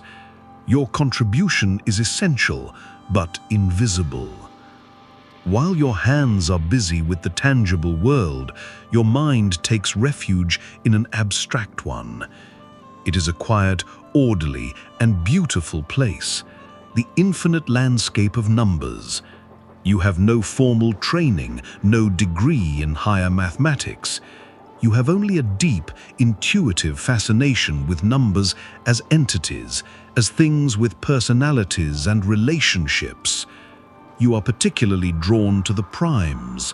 They are the lonely, indivisible atoms of the numerical world, following a pattern that seems to be no pattern at all. They are a mystery that has captivated the greatest minds for millennia, a divine and seemingly random scattering of points on an endless line.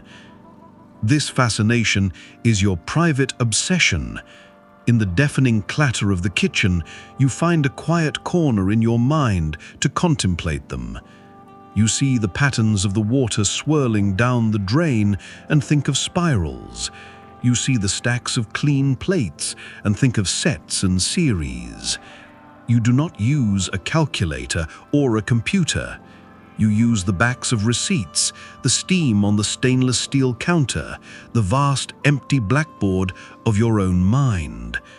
You are not trying to solve a problem for the sake of fame or recognition. You are simply playing, following a deep, personal curiosity, trying to understand the rhythm, the secret song of these strange, solitary numbers. A profound schism exists between your inner and outer worlds. To the chefs and servers, you are just the dishwasher, a simple person performing a simple task. They cannot see the intricate, complex world of number theory you are navigating in your head. They cannot see the beauty you find in a realm they would consider abstract and boring. The key for you is not in complex formulas, but in a different way of seeing. Because you are not burdened by the weight of traditional mathematical approaches, your mind is free to wander down strange, unorthodox paths. You begin to visualize the primes not as a line, but as a three-dimensional shape, a spiral, or a vortex. The discovery, when it arrives, is not a eureka moment.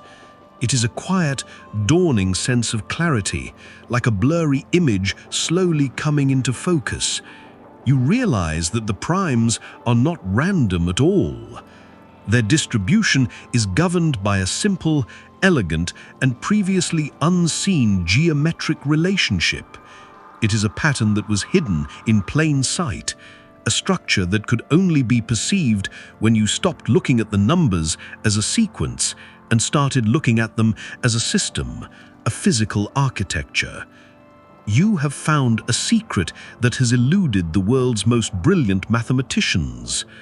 You write down your discovery on a sheet of clean paper and, with trembling hands, send it to a university's mathematics department. It is an act of pure, hopeful faith. When they confirm its truth, the world is thrown into confusion. It is a story that defies logic. The dishwasher has solved a problem that computers could not. But your discovery is not a product of brute force calculation. It is a product of a different kind of mind. A mind uncluttered by dogma. A mind that had the freedom, born from its humble station, to look at an ancient problem with fresh eyes. And it leaves the world with a question that echoes in the quiet hum of the universe. Are the deepest secrets of reality reserved for those with the most powerful tools, or for those with the quietest, most patient, and most unassuming minds? Teacher without tools builds robot army. Your world is a small, underfunded classroom in a forgotten corner of the world. The walls are bare, the books are tattered, and the tools for teaching science are a collection of chipped beakers and a chart of the periodic table that is missing a corner. You are a teacher, a custodian of curiosity, but you have been given a barren landscape to cultivate. Your students are bright and eager, but their reality is one of limitation. The future they see on television, a world of gleaming technology, of robotics and space travel, feels like a distant, impossible fantasy, a story from another, wealthier planet. A quiet, persistent ache grows within you. It is the dissonance between the boundless potential you see in your students' eyes and the crushing physical limitations of your environment. You are tasked with preparing them for a future you cannot show them. The school has no money for robotics kits, no computers for coding, no 3D printers. The tools of the 21st century are as inaccessible to you as a particle accelerator. This gap creates a profound challenge, not just as an educator, but as a believer in human potential. Are the keys to the future only available to those who can afford to buy them? Your solution is born not from a stroke of genius, but from a radical act of reframing the problem. You stop seeing what you lack and start seeing what you have. Your classroom may be empty of technology, but the world outside is a vast and overflowing junkyard of discarded miracles. The village is littered with the ghosts of 1,000 broken machines, old cell phones, dead radios, forgotten VCRs, the skeletal remains of cars and motorcycles. You realize that you are living in a place without tools. You are living in an unrecognized museum of modern mechanics and electronics. This shift in perspective is a profound psychological breakthrough. You are no longer a teacher without resources. You are a scavenger, an alchemist, a resurrectionist. You and your students begin to collect the dead technology. The work is a form of industrial archaeology. You are not just gathering junk, you are dissecting the recent past. A broken cell phone is not trash. It is a source of tiny, precious motors. A discarded television remote is not waste. It is a treasure trove of infrared sensors. The dead car battery, when painstakingly recharged, becomes a central power source. You are teaching your students not just robotics, but a new way of seeing their own world, not as a place of scarcity, but a place of hidden abundance. The robot army is not built from sleek, prefabricated kits. It is a strange and beautiful collection of hybrid creatures born from the refuse of a consumer society. A robot's arm is fashioned from the motor of a cassette player and the plastic casing of a toy. Its legs are the wheels of a broken roller skate.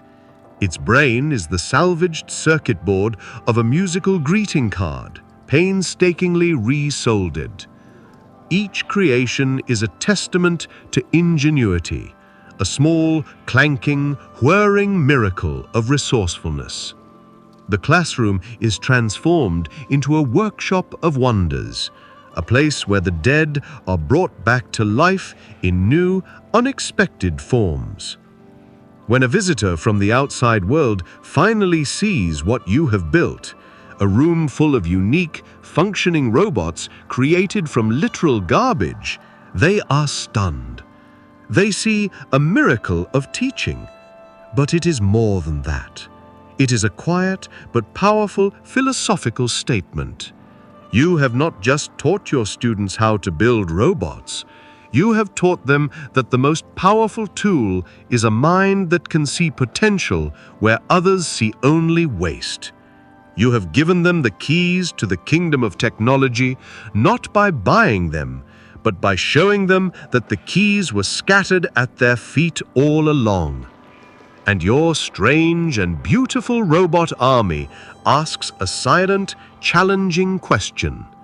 Is innovation a product of having the latest tools, or is it a state of mind that can build the future out of the ruins of the past? 23. Homeschooler finds cure for a rare disease. Your world is the quiet, carpeted landscape of your own home. Your life is not structured by the ringing of school bells or the social dynamics of a crowded hallway, but by a gentle, self-directed rhythm. You learn not from a standardized curriculum, but by following the branching pathways of your own curiosity. Your classroom has no walls. It is the entire world, accessible through the pages of books and the glowing portal of an internet connection. You are not a student in a system. You are a solitary explorer, a free-roaming consciousness in the vast, open library of human knowledge. Into this quiet world comes a shadow. It is a rare disease, a genetic misprint, a cruel and random lottery that has befallen a member of your family. The doctors, the experts in their clean white coats, speak in a language of grim probabilities and limited options. They offer sympathy, they offer management, but they do not offer hope. The disease is an orphan, too rare to attract the funding and research of major pharmaceutical companies. It is a problem at the edge of the medical map, a dark corner where science has not yet bothered to shine a light. The world of institutional knowledge, for all its power, has declared this a dead end. For the experts, the case is closed, but for you, it is just beginning. A profound and personal schism opens up, the gap between the world's declared limitations and your own refusal to accept them. You are not a doctor, a biologist, or a geneticist. You possess none of the credentials that grant a person permission to enter this sacred territory. But you possess something more powerful, a boundless, unstructured curiosity, and a deep personal motivation that no professional salary can ever match. Your home becomes a laboratory. Your research is not for a degree or a publication, but for a life. You begin to read. You devour medical journals, textbooks on cellular biology, articles on genetic sequencing. The language is dense and complex, but because you are not studying for a test, you are free to learn it at your own pace, to follow every footnote, to wander down every rabbit hole. Your mind, unconstrained by a formal curriculum, is able to make connections that a specialist, trained to think along a narrow and specific track, might miss. You are not just studying a disease, you are building a complete, holistic picture of a faulty system, from the molecular level to its outward symptoms. The internet becomes your primary tool. You connect with other families affected by the disease, building a global community of shared knowledge and experience. You access vast, open-source databases of genetic information. You teach yourself how to read the code of life itself. The psychological state is of total immersion. You are not just a researcher, you are a detective, hunting a single elusive culprit through the billions of letters of the human genome. The breakthrough is not a single dramatic moment. It is a slow, painstaking process of elimination, a quiet "what if?" that leads to an obscure paper about a similar mechanism in a completely different disease. You see a pattern, a possible pathway that has been overlooked. You formulate a hypothesis. It is not about a new miracle drug, but about repurposing an existing one, a compound whose known effects could, in theory, correct the specific cellular malfunction you have identified. You present your findings not as an expert, but as a desperate, well-informed amateur. The medical establishment is skeptical, but the logic is sound, the research meticulous. A compassionate doctor agrees to a trial, and it works. You have not invented a cure, but you have found one, hidden in plain sight, a connection that was waiting for a mind free enough and motivated enough to see it. And your quiet, solitary work poses a revolutionary question. Are the greatest discoveries made only in the pristine, well-funded labs of institutions? Or can they also be found in the quiet, focused mind of a single person armed with nothing more than a library card, an internet connection, and a desperate, powerful love? 24. Bus driver wins Nobel Prize in physics. Your world is a repeating loop, a fixed route through the arteries of a city. You are the silent operator of a public vessel, a witness to the daily, mundane poetry of urban life. Your reality is governed by a schedule, by traffic lights, by the predictable flow of rush hour and the quiet emptiness of the late-night run. Your mind, to escape the crushing monotony of the route, has learned to go elsewhere. While your hands and feet perform the familiar, automatic dance of driving, your consciousness is free to roam the vast, silent landscapes of pure thought. You are a man in a box, but your mind is a universe. Your secret country is the world of theoretical physics. You have no formal education beyond high school, no access to a university laboratory or a particle accelerator. You have only a library card, a deep, unquenchable curiosity, and the long, uninterrupted hours of your shift. The rumbling of the bus's engine becomes a meditative hum, a background noise for your contemplation of the universe's engine. The passengers, with their briefcases and their groceries, are temporary occupants of your mobile thought experiment. While you are navigating a traffic jam, your mind is navigating the curved space-time around a black hole. While you are waiting at a red light, you are pondering the paradoxical nature of quantum entanglement. This creates a profound and secret duality in your existence. To the world, you are a bus driver, a blue-collar worker, a man defined by his simple, functional role in society. No one who steps onto your bus could ever suspect that the mind navigating them through their daily commute is simultaneously grappling with the deepest and most complex questions a human being can ask. The schism is absolute. There is no one to talk to about your ideas. Your passion is a solitary one, a conversation you have only with the giants of physics, Einstein, Bohr, Feynman, whose books are your only teachers. Your mind, because it is unburdened by the dogma of a formal academic career, is free to be heretical. You are not constrained by the prevailing theories, by the pressure to publish, or by the need to secure grant funding. You are free to ask the simple, childishly direct questions that a trained physicist might have learned to ignore. You are not trying to build upon the existing structure of knowledge. You are standing outside of it, looking at its foundations and quietly asking, what if it's all built on a slightly flawed assumption? Your thought experiments are not conducted on a blackboard, but against the moving backdrop of the city streets. The breakthrough is not a sudden epiphany. It is a slow crystallization of a single, powerful idea that has been forming for years. It is a simple, elegant insight that resolves a major paradox that has stumped the world of physics for decades. It unifies two seemingly contradictory theories with a single, breathtakingly simple postulate. You write your idea down.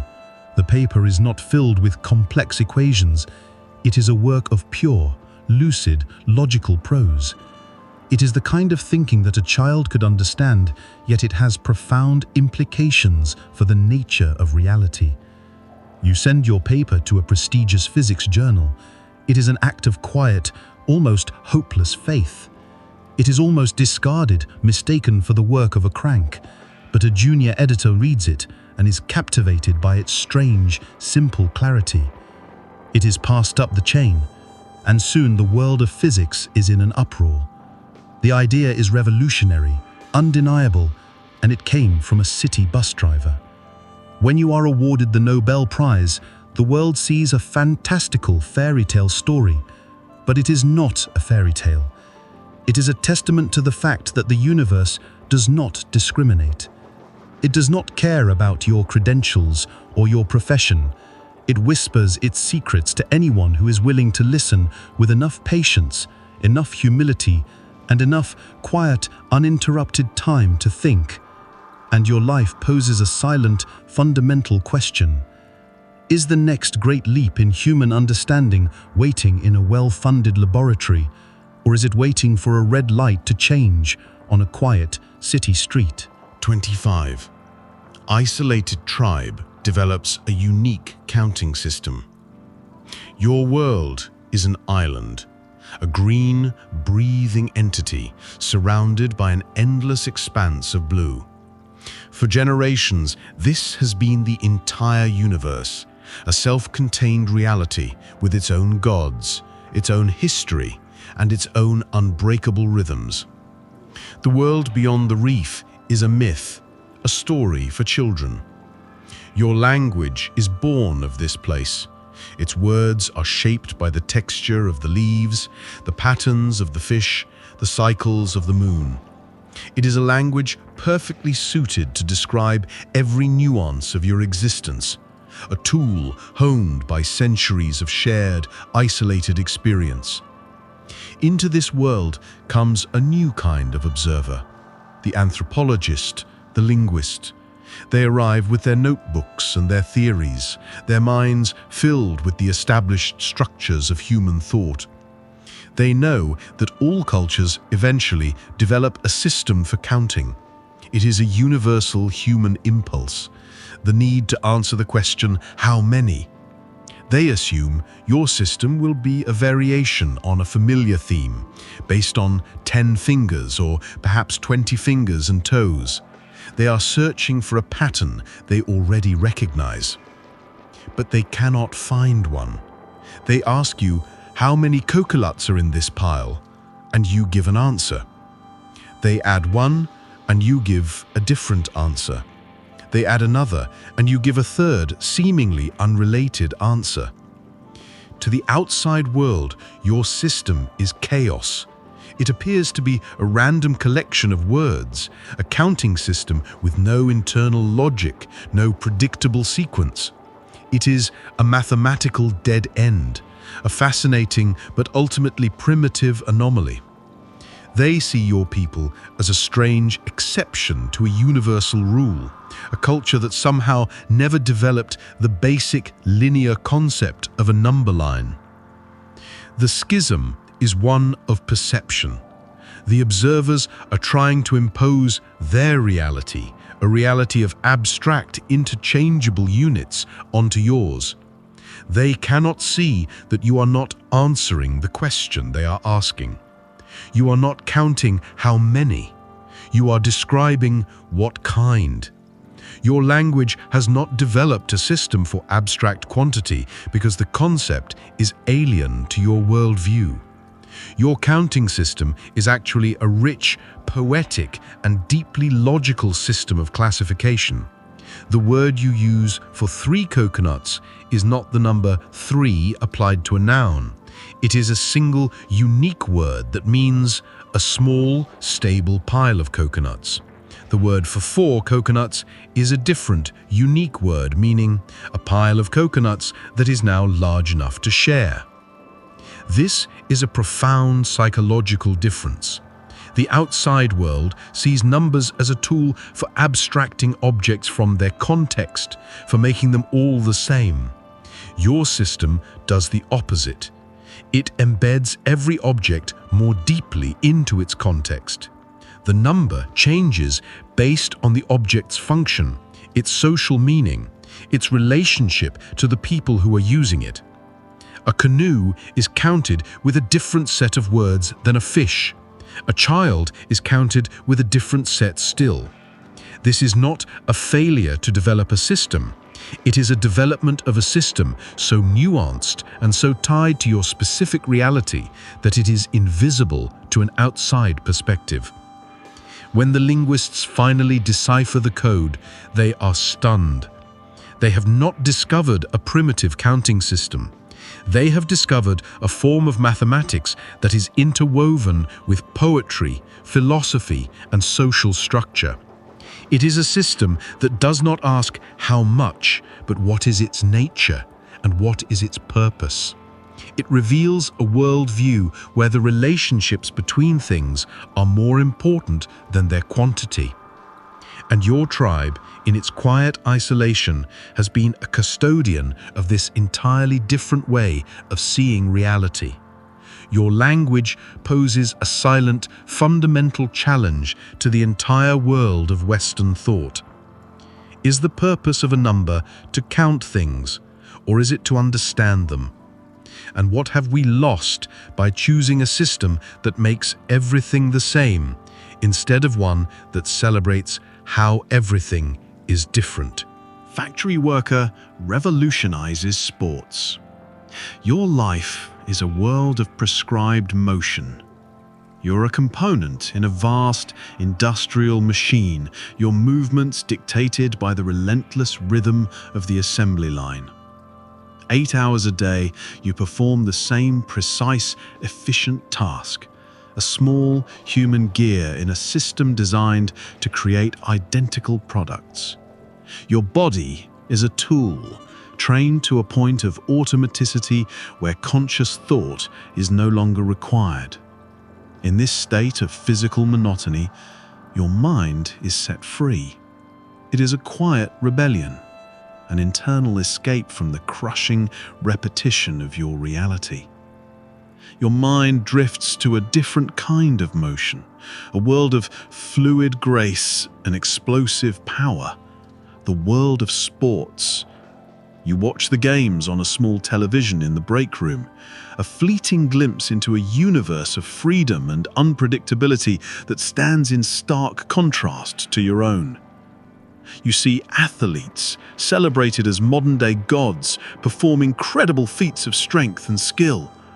They are coached by experts, their bodies honed by the latest scientific training methods, their strategies devised by brilliant tacticians. It is a world of perfection, constantly pushing the limits of human performance. But you see something else.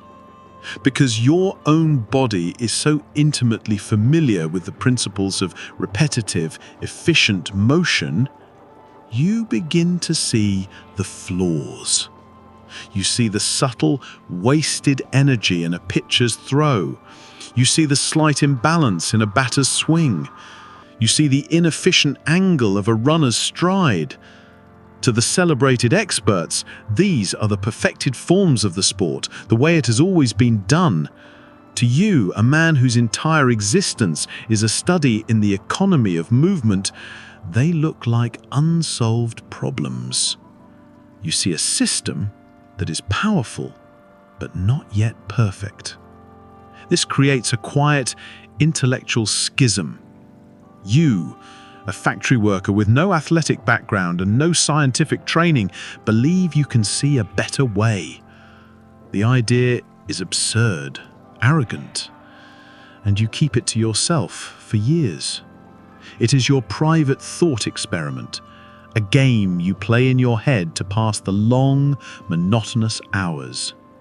You begin to deconstruct the motions of the athletes in your mind, applying the brutal, unsentimental logic of the assembly line. How can this movement be made simpler, more direct? How can every ounce of unnecessary effort be stripped away, leaving only pure, explosive efficiency?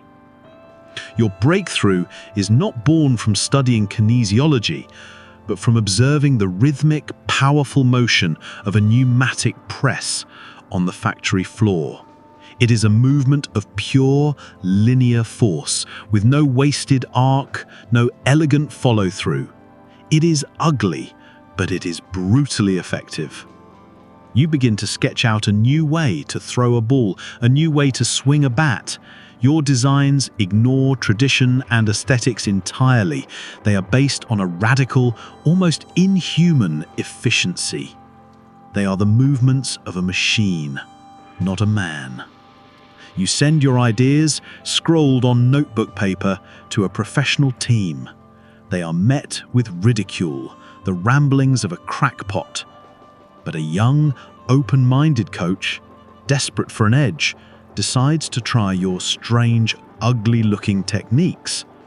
The results are immediate and revolutionary.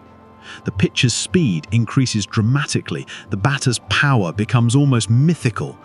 The movements are strange, they are unathletic, but they are undeniably superior. You have revolutionized the sport not by adding complexity, but by stripping it away. You have applied the ruthless logic of the factory to the hallowed ground of the playing field. And your quiet, obsessive work leaves the world of sports with a deeply unsettling question. Is the peak of human performance found by celebrating the natural grace of the human body, or is it found by having the courage to remake the human body into a more perfect machine? 27. Unknown poet changes world literature. Your life is a quiet study in the art of being unseen. You are not a recluse in a remote cabin, but a ghost in the midst of the city. A librarian, a night watchman, a clerk in a dusty back office. Your existence is a backdrop for the more vibrant lives of others. You are a master of quiet observation, your mind a sensitive photographic plate that captures the fleeting, overlooked details of the human experience.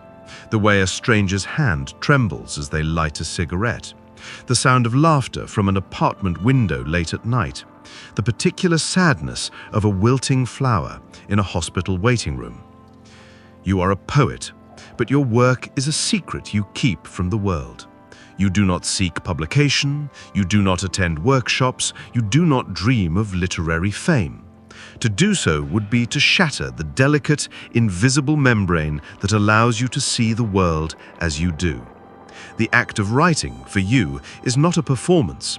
It is a private, devotional practice, a way of processing the immense, quiet beauty and sorrow of the world. Your poems are not written for an audience. They are written to give a home to the observations that would otherwise haunt you.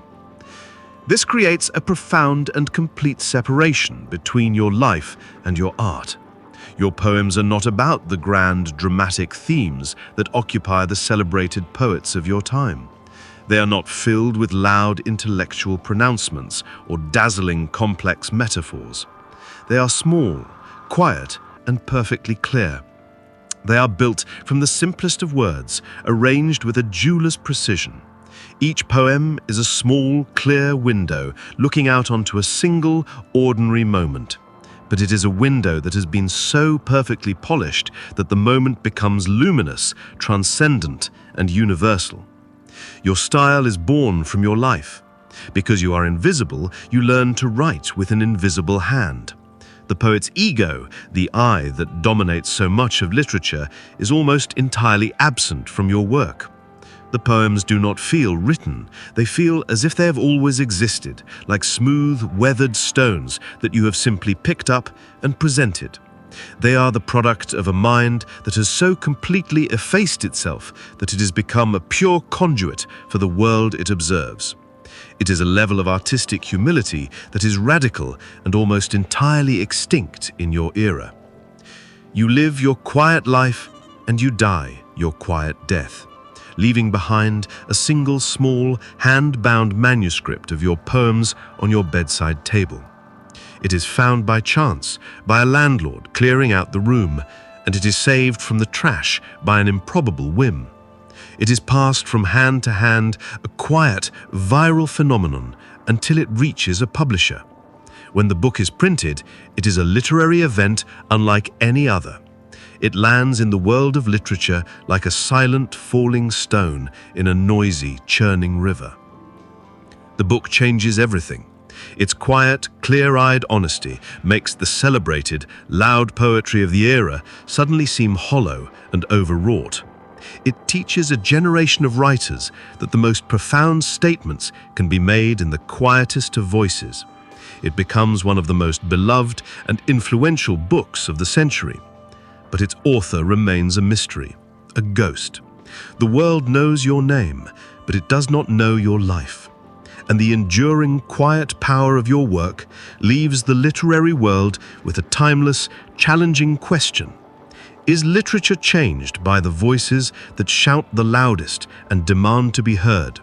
Or is it changed by the quietest voices, the ones that never sought an audience at all, the ones that were simply, purely listening to the world? 28. Destitute Minor redefines sculpture.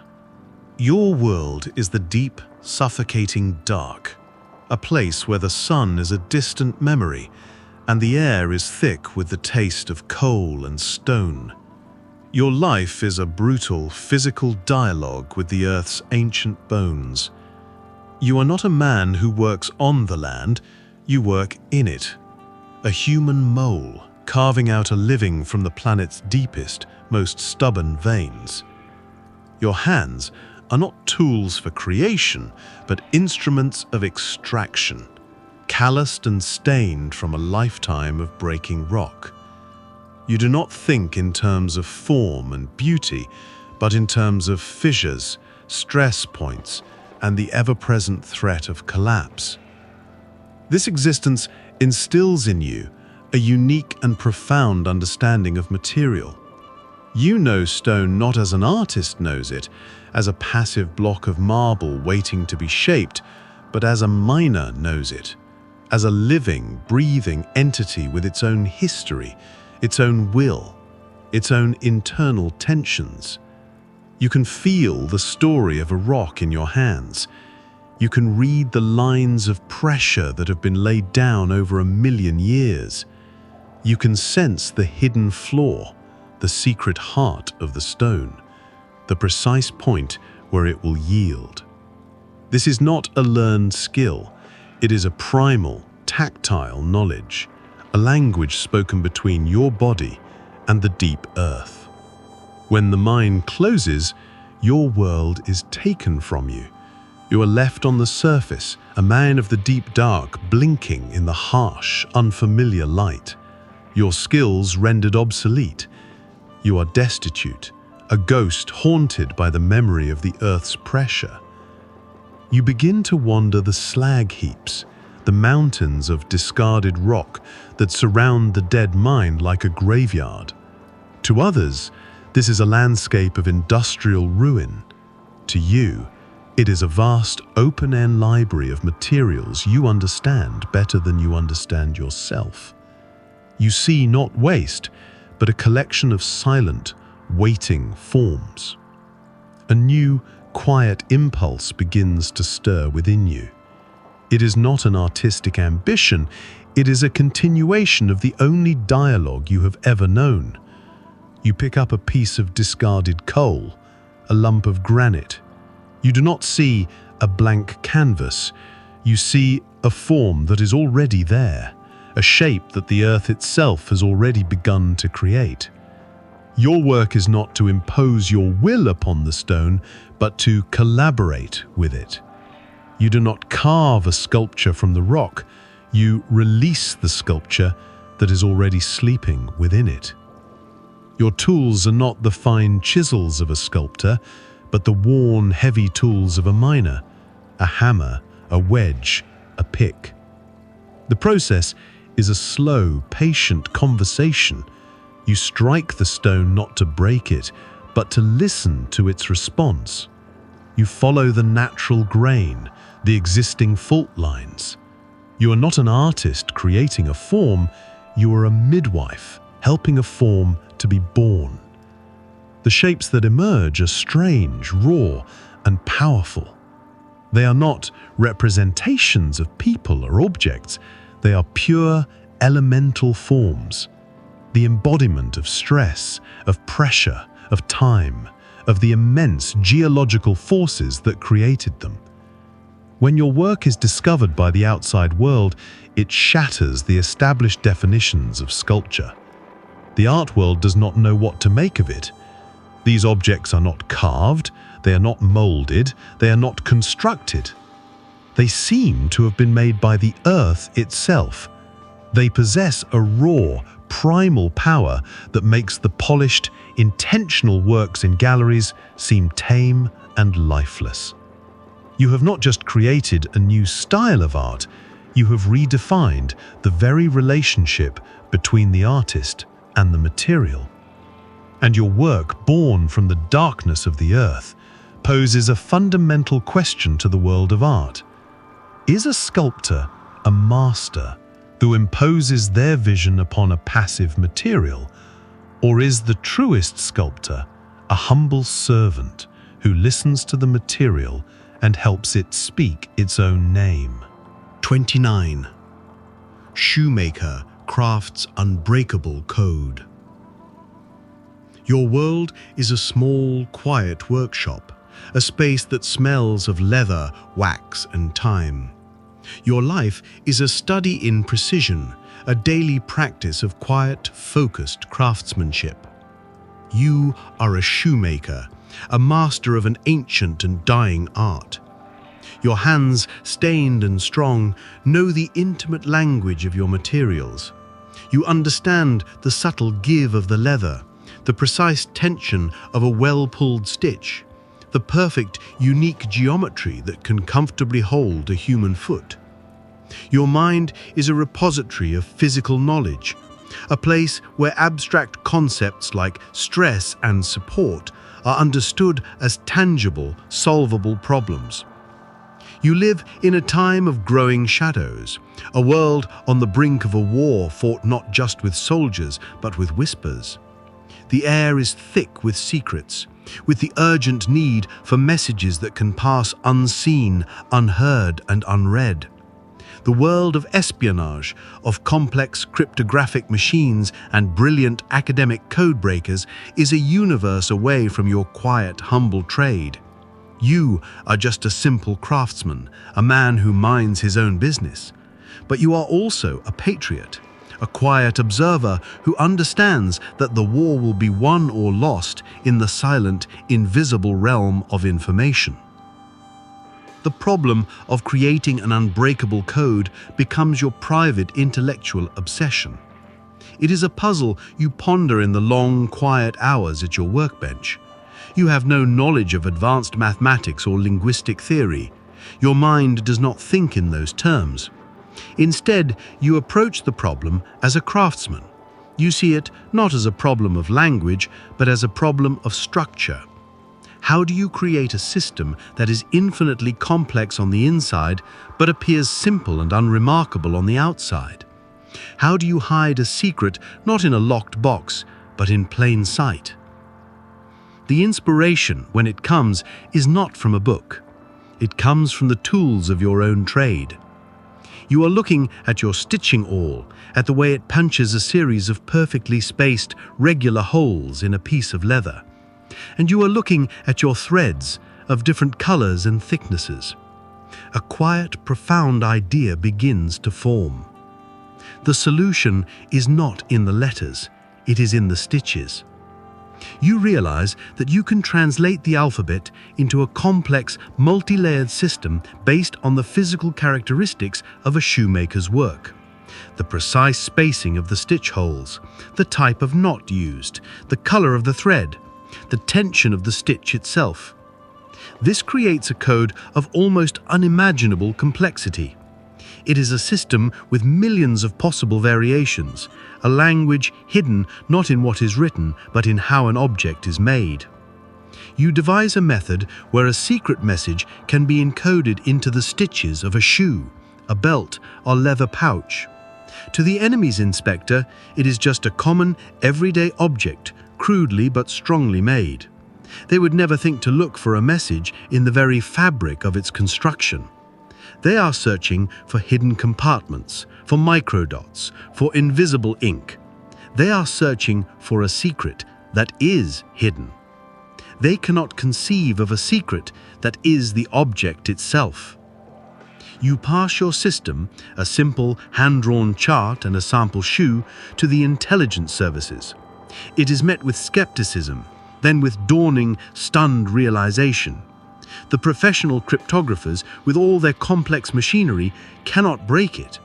It is a code that can only be read by someone who has the key, the simple chart, and the patient craftsman's eye to see the subtle variations.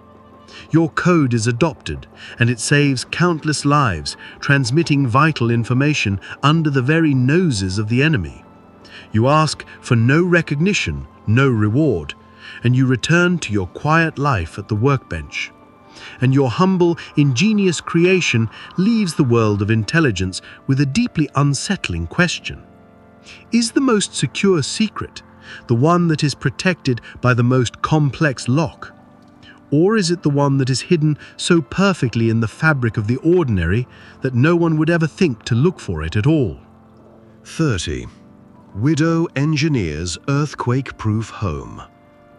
Your world has been fractured.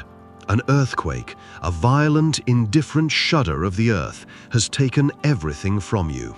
Your home, your husband, your sense of a stable, predictable reality. You are left standing in the ruins, a survivor on a landscape of rubble and grief. The ground beneath your feet, which you had trusted your entire life, has revealed itself to be a fickle, treacherous thing. The disaster has left you not just homeless, but psychically unmoored, a stranger in a world where the most fundamental law, The solidity of the Earth has been proven a lie.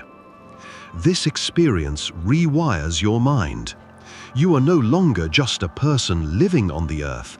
You are a person living in a constant, low-grade state of negotiation with the Earth. You become a hyper-vigilant observer of its subtle language.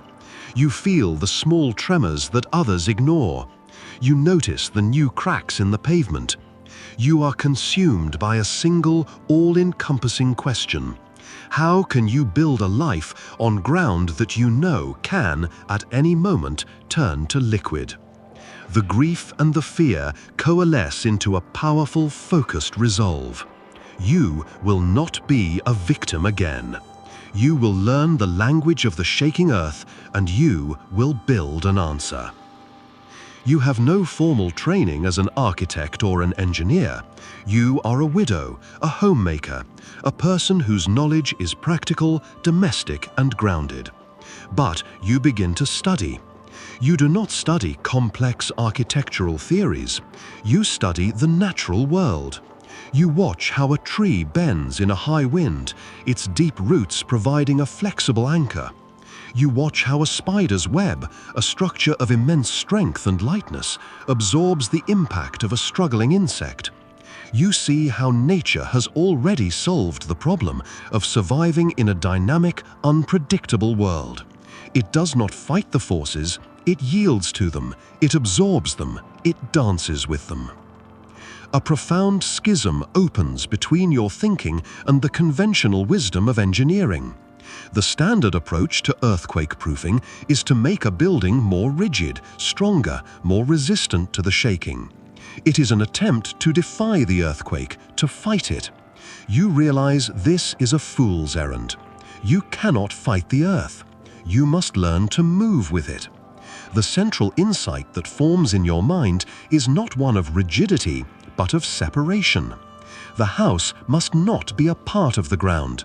It must be a guest, resting lightly upon it, free to be still while the ground rages beneath it. Your design is born from this principle. It is a radical, beautiful, and simple idea. You do not build a conventional foundation. Instead, you build a house that rests on a series of polished, concave bowls, like a teacup resting in its saucer. Inside each bowl sits a massive, smooth steel ball. The house itself is built on a platform that rests on top of these balls. When the earth shakes, the bowls move with it, but the steel balls simply roll, allowing the house above to remain almost perfectly still, floating on the earthquake. It is a system of profound, elegant simplicity, an idea born not from complex calculations, but from a deep, intuitive understanding of physics. You build it yourself with the help of your community, using salvaged materials and your own quiet, unshakable determination. When the next major earthquake hits, your home stands serene and untouched amidst a landscape of fresh devastation. It is a quiet, solitary monument to a different way of thinking. Your neighbors thought you were mad. Now they see you as a visionary. And your house, resting gently on its hidden bearings, poses a fundamental question to the world of engineering and architecture. Is safety found by building stronger walls to resist the forces of nature? Or is it found by humbly accepting that we cannot control those forces and learning with grace and ingenuity how to let them pass? 31. Autistic boy reinvents aeroplane design. Your world is a place of overwhelming, chaotic sensory input. The hum of a fluorescent light is a piercing shriek. The texture of a shirt is a painful abrasion. The unpredictable ebb and flow of a human conversation is a terrifying, undecipherable storm of signals. To survive, your mind builds a fortress. It retreats from the world of people with their confusing emotions and their noisy, illogical behavior, and finds sanctuary in a world of pure, predictable systems. You find peace not in human connection, but in the elegant, perfect logic of machines. Your chosen sanctuary is the world of aeroplanes. You are not interested in the romance of flight or the adventure of travel.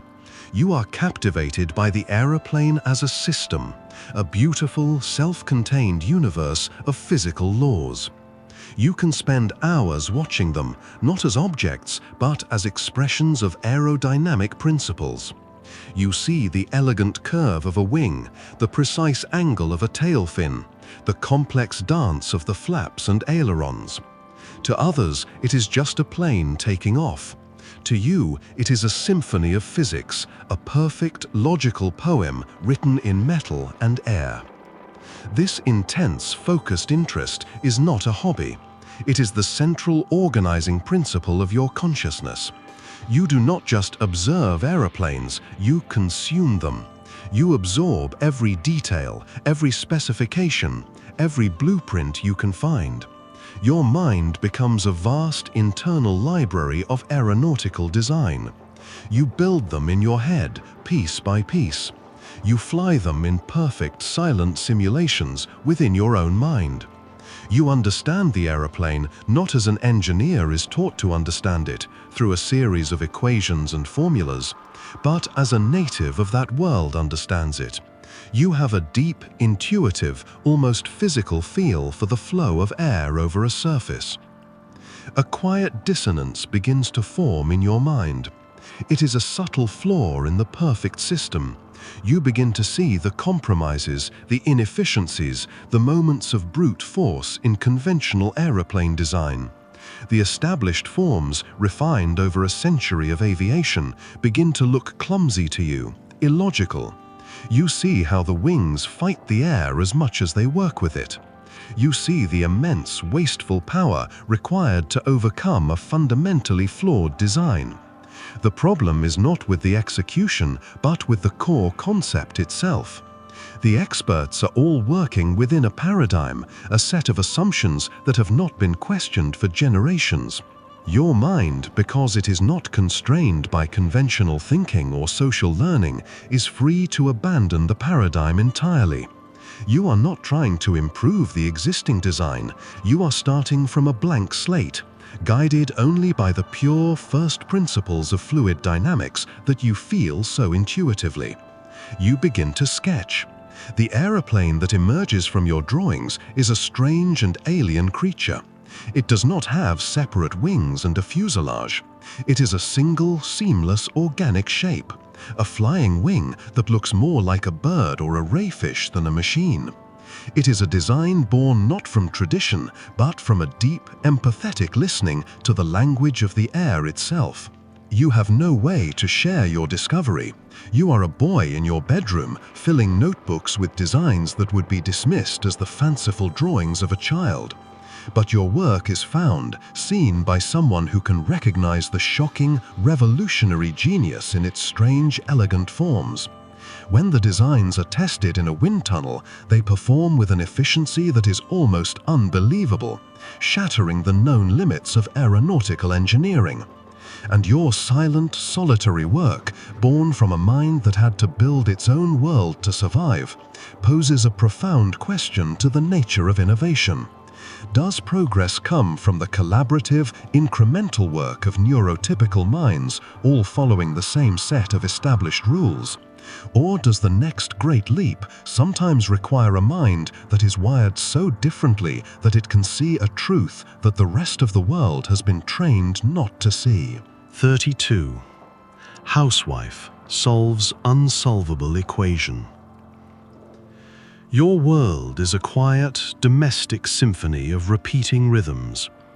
It is a life defined by the gentle cycles of the day, the school run, the laundry, the planning of meals, the mending of a torn shirt. It is a world of practical, immediate, and solvable problems. The logic you employ is one of resource management, of emotional triage, of creating a small, stable, and nurturing environment amidst the low-grade chaos of family life. You are the invisible architect of this world, the quiet center around which other, more celebrated lives revolve. Your own intellectual ambitions, the ghost of a brilliant mathematical mind from your university days, have been lovingly packed away, like old photographs in a dusty attic. This former self does not vanish entirely. It lives in the quiet moments, in the space between chores.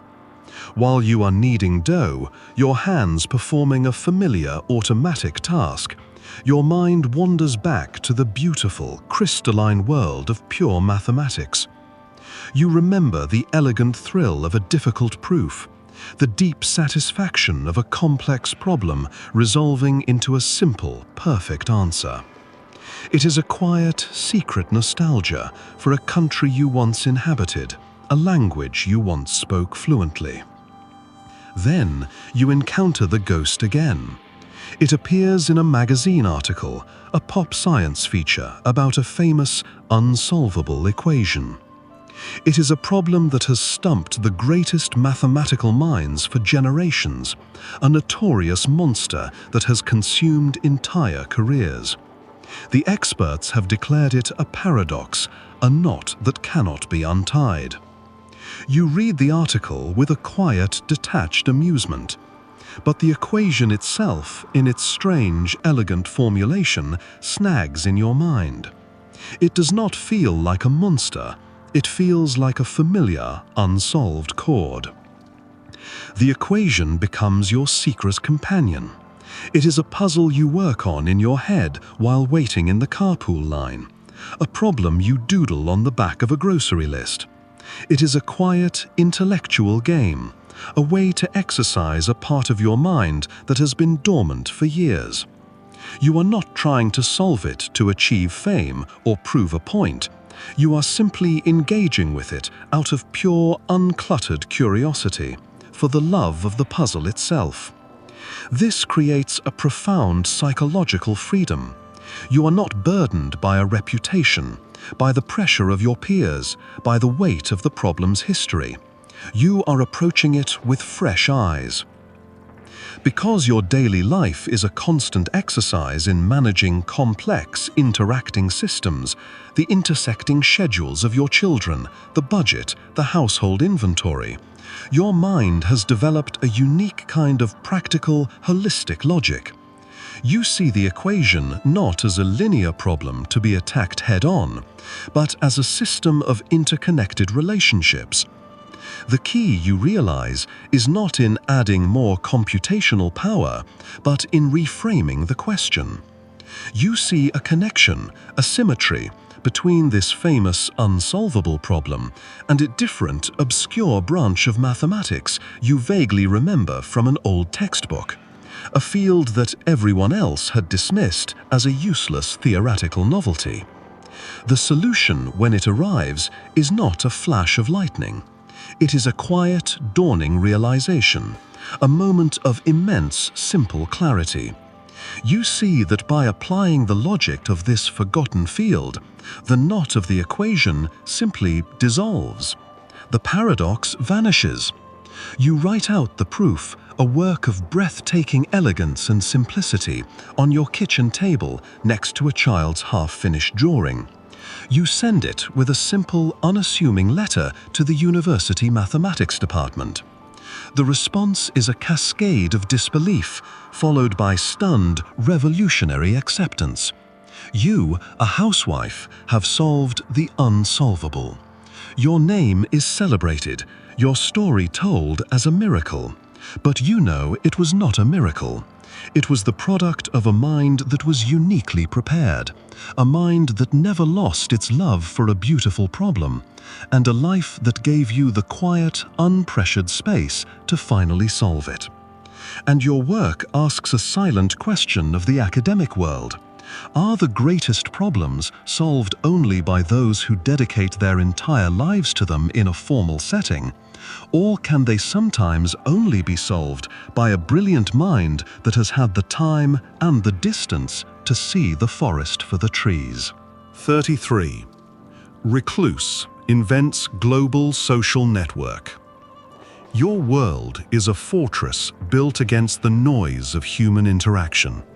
You are a recluse, a person for whom the simple act of a face-to-face conversation is a draining, complex, and often painful ordeal. The unpredictable flood of social cues, the demand for eye contact, the pressure of spontaneous response. It is a language you have never learned to speak with fluency. To protect yourself, you have constructed a life of profound, deliberate isolation. Your small apartment is a sanctuary, a quiet, controlled environment where the chaotic world of other people can be kept at a safe distance. This isolation is not a rejection of humanity. It is a strategy for survival. In the silence of your solitude, you feel a deep and persistent longing for connection, a desire to know and be known that is thwarted by the very mechanics of social interaction. The schism is agonizing. You crave the thing you cannot endure. You want the intimacy of community without the overwhelming, terrifying immediacy of physical presence. You want to connect with other minds, but without the static and interference of their bodies, their faces, their voices. This profound, unmet need becomes the seed of an idea. It is not a business plan or a technological ambition. It is a design for a world you yourself could comfortably inhabit. The question that drives you is not, how can I build a successful company, but how can I build a social space for someone like me? You begin to code. Your work is not a collaborative project in a bustling tech startup. It is a solitary, obsessive act of creation in the dead of night, illuminated only by the glow of your monitor. The system you build is a reflection of your own psychology. You are not trying to replicate the real world online. You are trying to build a better one. You strip away the elements of social interaction that you find unbearable. There is no demand for immediate response. Communication can be asynchronous, thoughtful, composed. There is no need for a physical self. Identity is curated, represented by a name, by a collection of thoughts and interests. The focus is not on the person, but on the content of their mind. It is a network built on shared ideas, not shared space. It is a social environment for ghosts, a place where minds can connect without the messy, complicated baggage of their physical selves. You build a system that allows for connection on your terms, filtered, buffered, and controlled. You can engage when you have the energy and withdraw into silence when you do not. It is a fortress with 1,000 windows, allowing you to look out at the world and be seen, but with the drawbridge firmly under your own control. It is, in essence, a social network designed by a deeply asocial person. When you release your creation onto the internet, you do so with no expectation. It is a message in a bottle, a quiet hope that there are others like you who might find it useful. But what you have built, in trying to solve the problem of your own profound loneliness, is a solution to a universal, unspoken modern loneliness. You have created a space that answers a deep human need you were simply more acutely aware of than anyone else. The network explodes. It becomes a global phenomenon connecting billions of people. It makes you incomprehensibly wealthy and famous, yet you remain in your quiet room, a ghost in the machine you created. The world you built to escape from the pressures of society has made you one of the most influential figures in it. And your strange, paradoxical life poses a fundamental question. Is our hyper-connected world a product of our desire to be together, or is it a product of the profound and growing fear of what it means to truly be face-to-face? 34. Lifelong loner paints the human condition. Your life is a study in distance. You are not a recluse who hides from the world, but a loner who moves through it like a ghost, an observer separated from the flow of humanity by an invisible, permeable wall. You sit in cafes, walk through crowded parks, and ride the late-night bus, but you are never truly a participant. You are a professional witness to the small, intimate dramas of others. The quiet desperation in a lover's glance, the brief flash of pure joy on a child's face, the deep, bone-weary resignation of a worker heading home.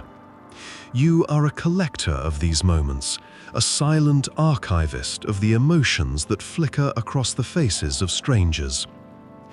This lifelong state of being an outsider creates a unique and powerful psychological lens.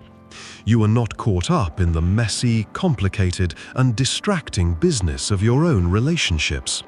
Your emotional energy is not spent on personal drama. This frees your mind to achieve a state of profound, empathetic detachment. You see people with a clarity that they cannot see themselves, because you are not entangled in their stories.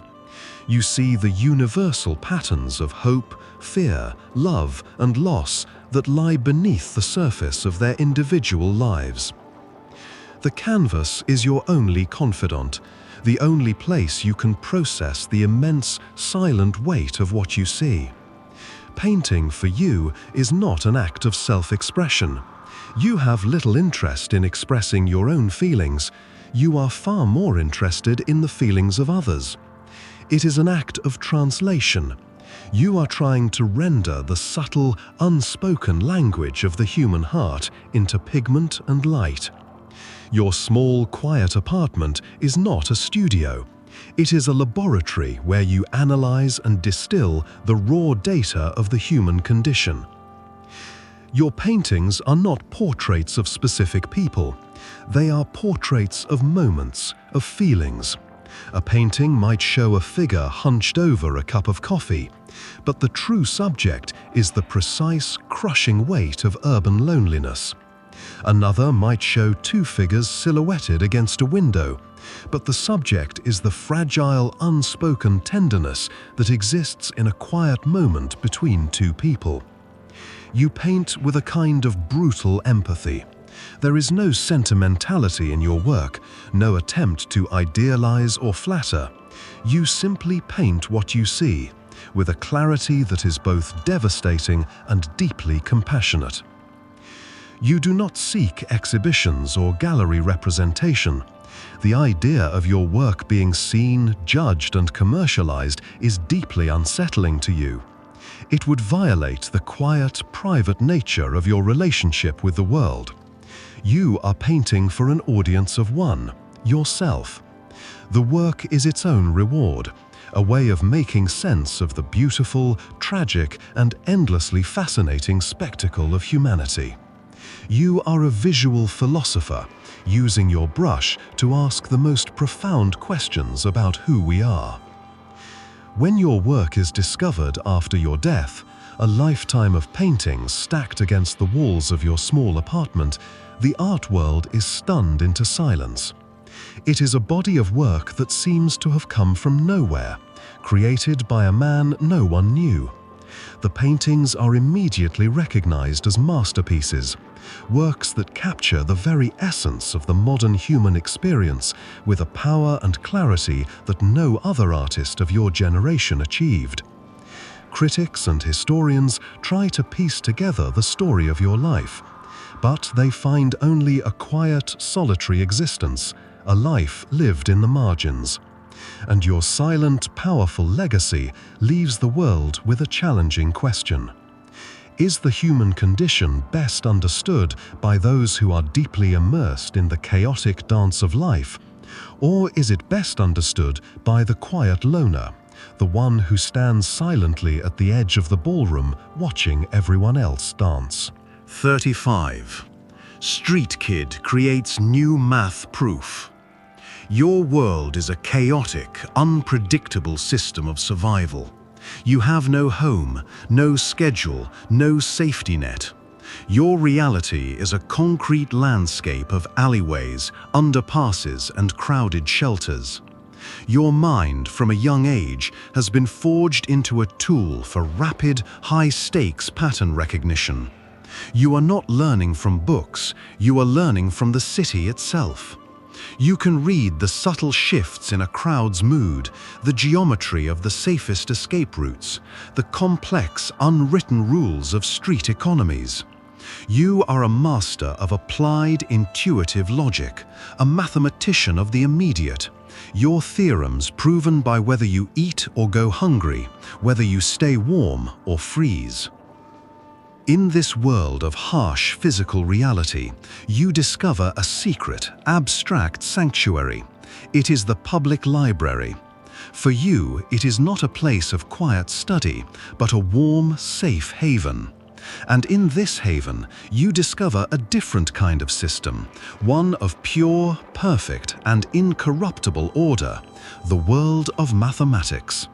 You are not taught it, you stumble upon it, a book left on a table. The symbols and equations are a foreign language, but you feel an immediate, intuitive connection to their underlying structure. Here, the rules are not arbitrary and shifting. They are absolute. Here, the truth is not a matter of opinion or power, but a thing that can be proven. Mathematics becomes your silent, secret language. It is a game you play in your head to pass the long, empty hours. You have no paper, no pencils, no calculator. Your mind is your only blackboard. You are drawn to the most abstract and fundamental problems, especially the unsolved ones. You read about famous proofs that have stumped geniuses for centuries. To you, they are not impossible intellectual challenges.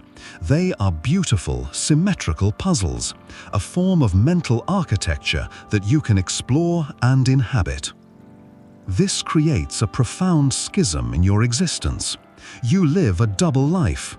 On the street, you are a ghost, invisible, underestimated, a person seen as having no intellectual capacity.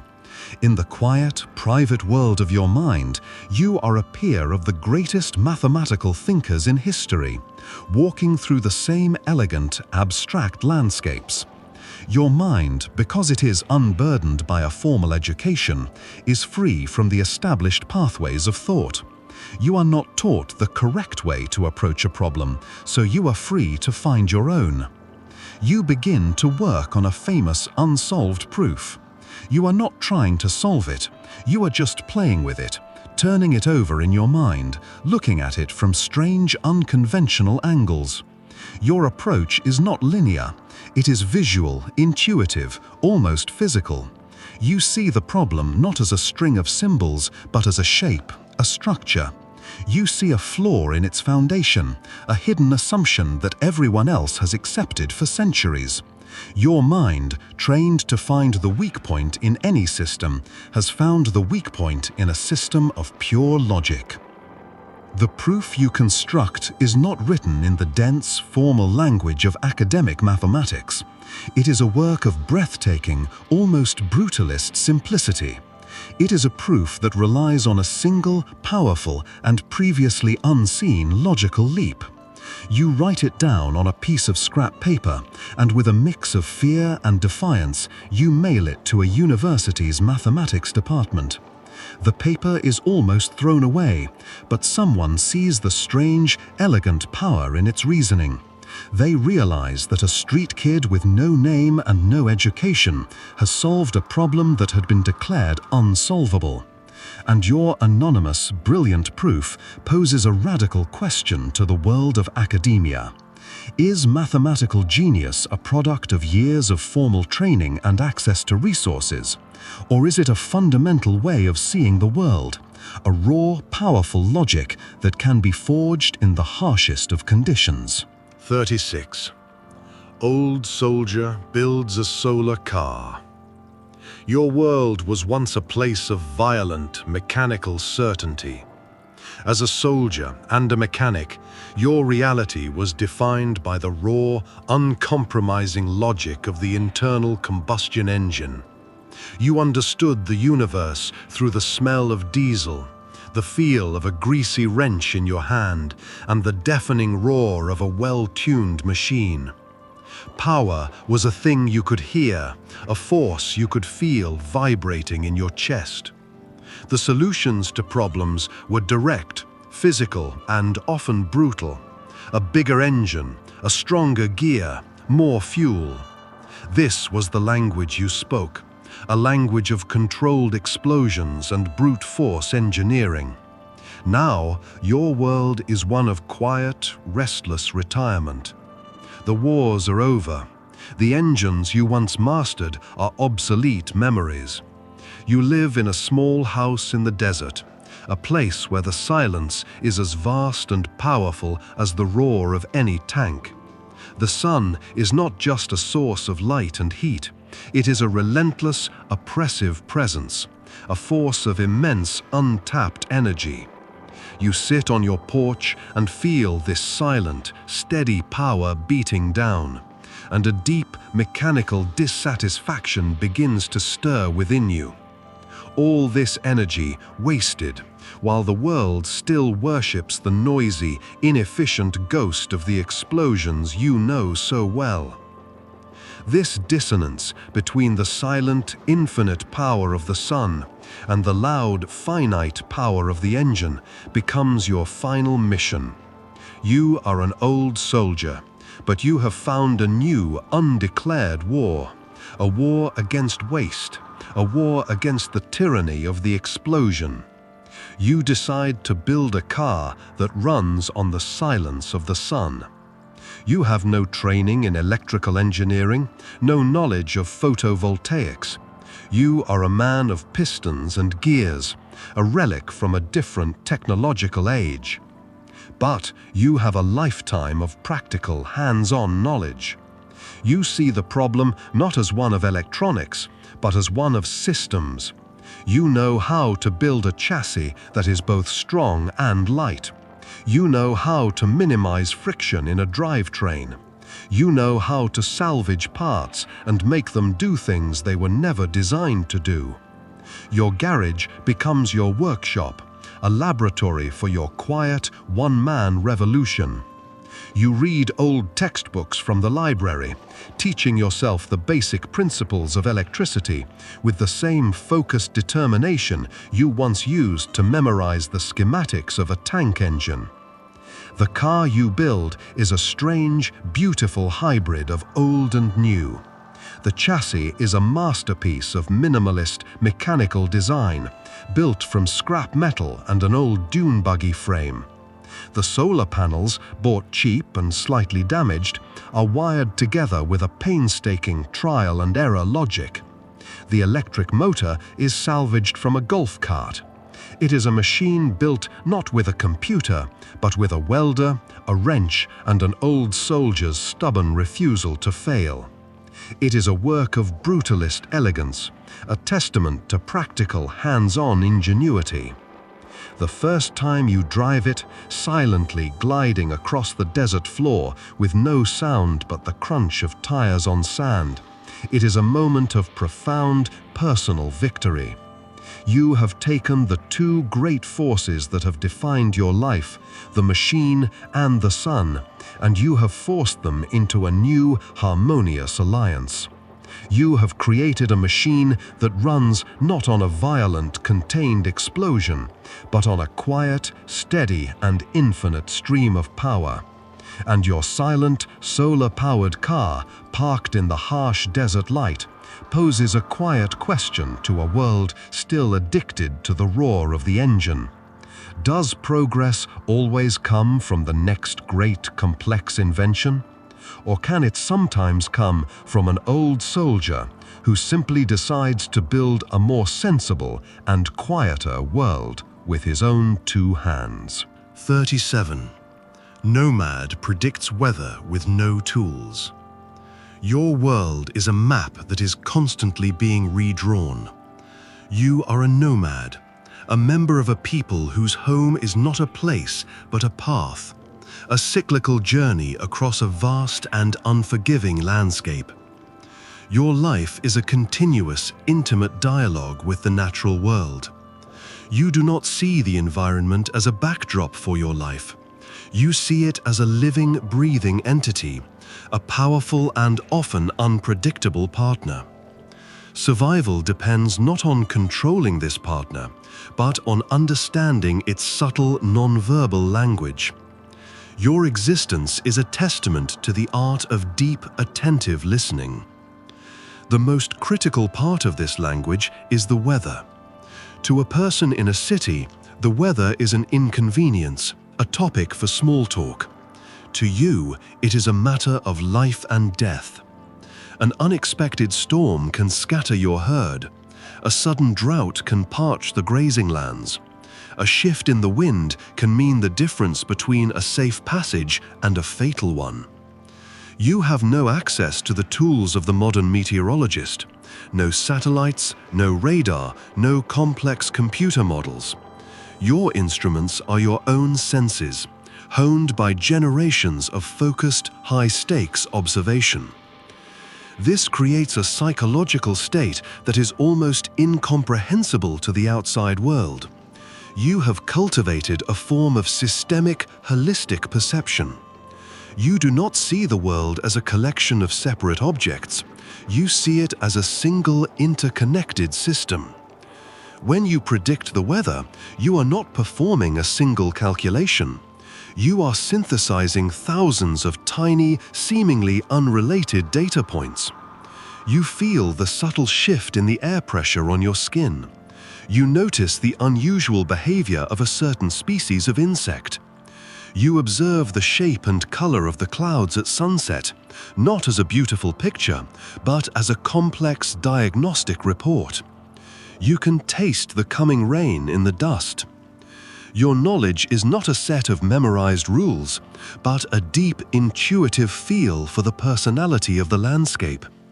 You are not just predicting the weather, you are having a conversation with it. You are reading its mood. To an outsider, your ability to predict with stunning accuracy a dust storm that is still 2 days away seems like a form of magic, a supernatural gift. But it is not magic. It is a different kind of science, a science based on a lifetime of immersive, qualitative data collection rather than quantitative measurement. The schism between your knowledge and the knowledge of the outside world is profound. A meteorologist with a laptop full of data can tell you the probability of rain. You can tell them where the rain will fall the hardest, which valleys will flood, and how long the storm will last. Their knowledge is abstract, statistical, and broad. Yours is specific, visceral, and intimately tied to the land you are standing on. You are the living embodiment of the genius of a place. You are a Library of Alexandria on foot, a walking repository of an ancient and endangered form of environmental science. Your mind is the most sophisticated weather modeling computer in your world, programmed with the data of 1,000 years of observation. And your uncanny ability, honed in the vast, quiet laboratory of the open land, poses a fundamental challenge to the modern technological world. Is true understanding of a complex system like the weather found by observing it from a great distance with powerful tools? Or is it found by being deeply, humbly, and physically immersed within it, by learning to read the system not as an object of study, but as a conversation partner? 38. Outsider cracks ancient DNA code. Your world is one of systems and patterns, but not the ones that other people see. You are an outsider, a person on the periphery of the academic world, perhaps a data analyst, a musician, or a linguist. Your mind is fascinated by the underlying structure of things, the hidden grammar that governs a piece of music, a sentence, or a complex set of data. You are a natural-born code-breaker, but your domain is not the world of spies or secret messages. It is the world of everyday patterns. You become captivated by a problem that lies far outside your field, the mystery of junk DNA. For decades, geneticists have been mapping the human genome, a vast and beautiful code that holds the blueprint for life. They have identified the genes, the parts of the code that create proteins, the building blocks of the body. But these genes make up only a tiny fraction of the DNA. The rest, a staggering 98%, is a vast, repeating, and seemingly meaningless sequence. The scientific consensus is that it is a genetic fossil record, the useless, accumulated debris of millions of years of evolution. It is the junk mail of the genome. This explanation does not sit right with you. It feels like a failure of imagination. Your mind, trained to find meaning and structure in complex systems, looks at the endless, repeating sequences of the junk DNA. And you do not see garbage. You see a language. You see a code that no one has yet bothered to learn how to read. This becomes your quiet, solitary obsession. You have no lab, no funding, no credentials. You have only your laptop, access to publicly available genetic databases, and a profound, intuitive belief that nature is not so wasteful. The schism between your approach and that of the geneticists is fundamental. They are biologists looking for biological functions. You are a pattern analyst looking for grammatical rules. You begin to apply the tools of your own trade to the genetic code. You use analytical techniques from linguistics to look for syntax. You use principles from music theory to look for repeating motifs and harmonic relationships. You treat the genome not as a chemical instruction manual, but as a vast, ancient, and deeply complex piece of literature. The process is one of slow, patient digital archaeology. You are searching for a pattern in a stream of data so vast it is almost incomprehensible. The breakthrough comes not from a biological insight, but from a moment of pure structural recognition. You discover that the junk is not junk at all. It is a second, higher level code, a sophisticated operating system that controls the genes. It is a complex network of switches, regulators, and timing mechanisms. The genes are the words, but the junk DNA is the grammar and the syntax, the system that tells the words when to speak, how loudly, and in what order. You have found the Rosetta Stone for the other 98% of the human genome. You have discovered that the junk is arguably the most important part of the code, the system that allows for the immense complexity of a human being to be built from a relatively small number of genes. You write up your findings, a paper that is part genetics, part linguistics, part information theory. The scientific world is thrown into turmoil.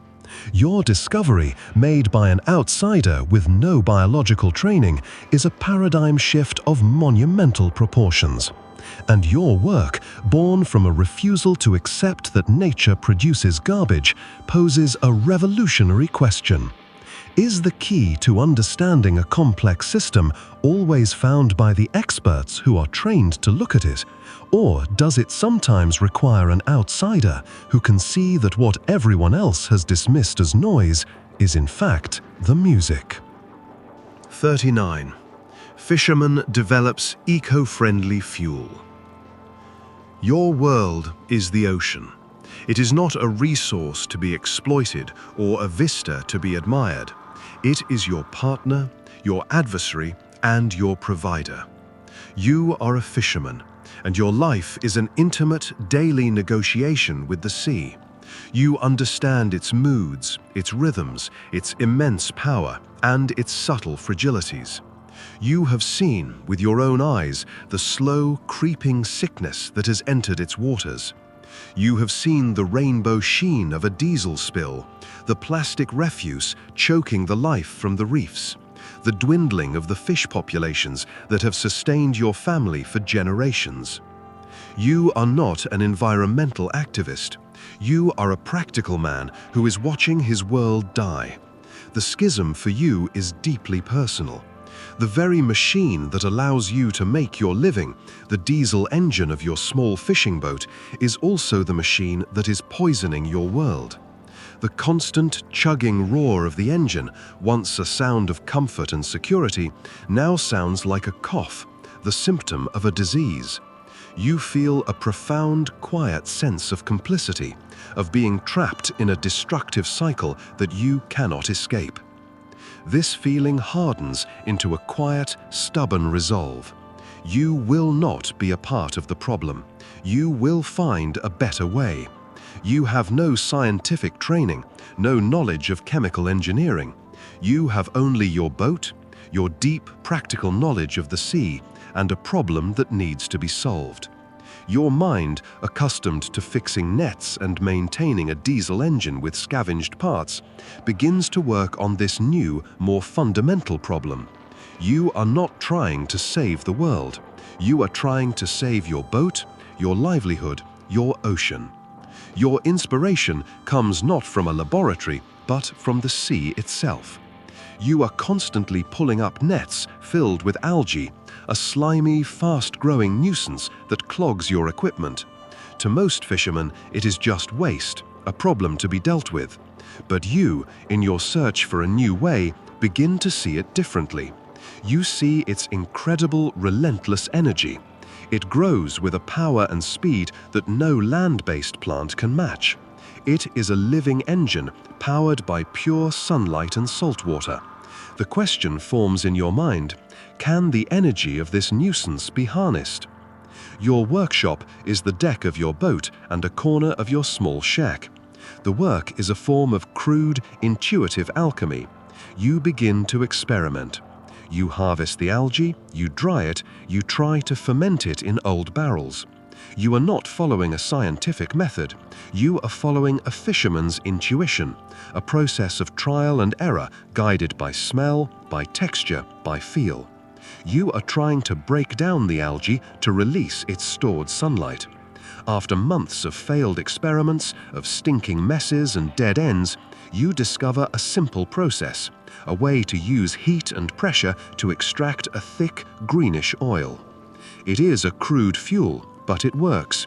You modify your old diesel engine, a machine you know better than you know yourself, to burn this strange new oil. The first time the engine turns over and settles into a steady, quiet hum, powered by the very weeds you once cursed, it is a moment of quiet, revolutionary triumph. You have created a closed loop. You have taken a problem from the sea and turned it into the solution for the sea. Your fuel is not just carbon neutral, it is carbon negative. It is a fuel that literally cleans the water as it grows. And your small, rust-streaked boat, chugging quietly out of the harbor, powered by the ocean itself, poses a simple, powerful question. Are the solutions to our greatest environmental problems to be found in complex, high-tech laboratories? Or are they waiting, like a humble, overlooked weed, to be discovered by the very people who live closest to the problem? 40. Illiterate grandmother starts a library.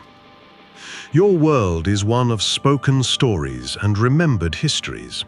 You cannot read the words in a book, but you can read the story in a person's face, the history in the lines of their hands, the weather in the color of the sky. Your mind is a library of a different kind, a vast and intricate repository of oral traditions, of recipes, of folk remedies, of songs, of the complex, interwoven genealogies of your small rural village. You are a keeper of a living culture, a culture that is passed down not on the silent, static page, but in the warm, living breath of a human voice. You have never felt the lack of written words as a personal loss. Your world is rich, complete, and meaningful without them. But you begin to see a change in the world around you. The young people are leaving. They are drawn to the cities, to a new world that speaks a different language, the language of text, of contracts, of signs, of books. The stories you hold in your heart, the traditions that have sustained your people for centuries, are beginning to fade. They are not being passed on. The chain is breaking. A profound, quiet fear begins to grow within you. It is not a fear for yourself, but for your world. You see that your culture is dying, not from a plague or a famine, but from a quiet, creeping irrelevance. The knowledge contained in books, the power that comes from literacy, has become the new magic, the new path to survival, and your grandchildren do not have access to it. The nearest school is miles away, the journey too far, the cost too high. This fear transforms into a powerful, improbable mission. You, a woman who cannot read a single word, decide that you must bring books to your village. You must build a library. The idea is, on its face, absurd. It is a paradox. But your motivation is not born from a love of reading which you have never known. It is born from a fierce, grandmotherly love for your children and a deep, desperate desire to save your world by giving them the tools to navigate the new one.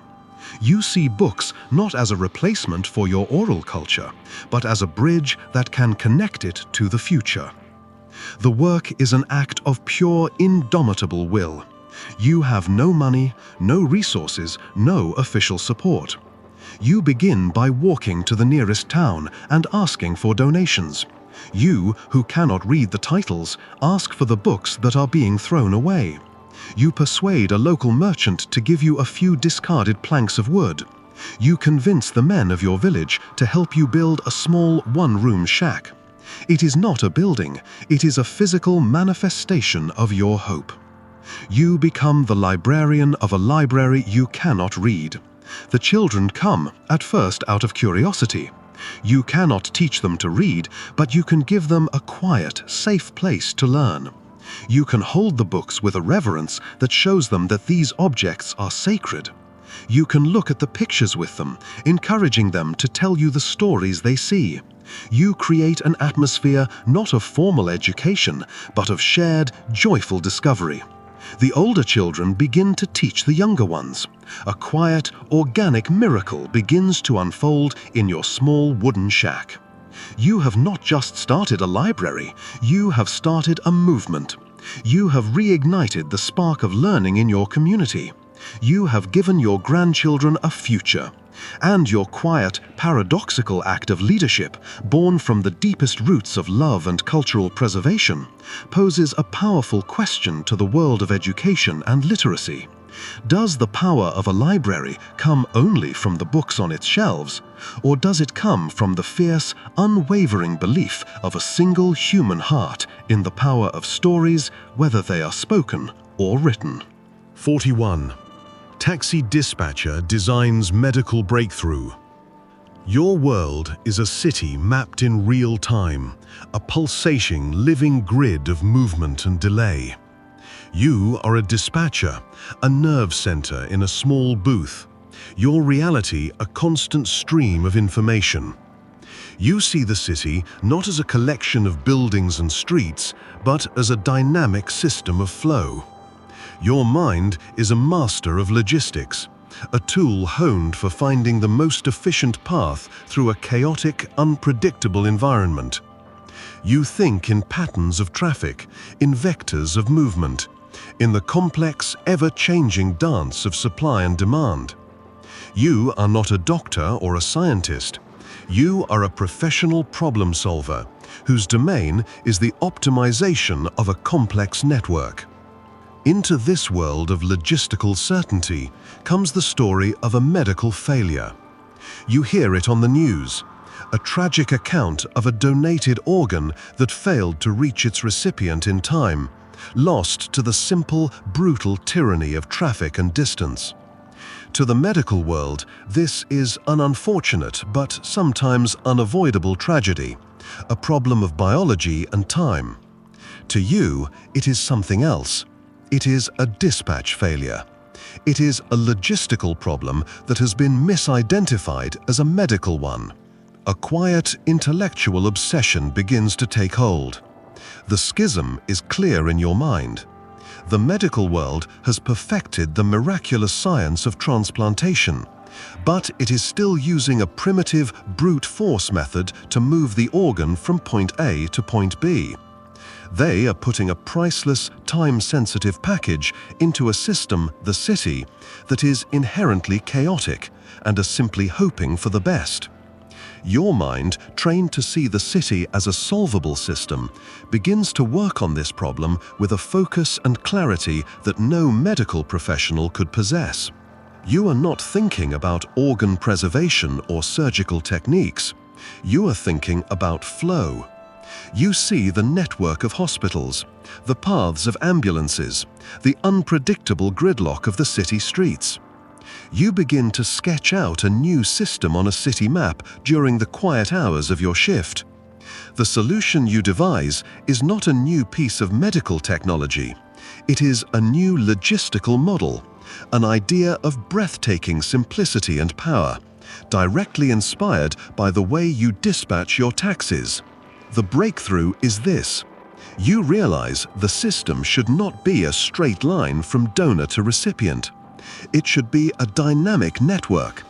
You design a system that uses real-time traffic data, weather patterns, and predictive algorithms to constantly recalculate the optimal route for a transplant organ, not just for a single vehicle, but for a coordinated relay of them.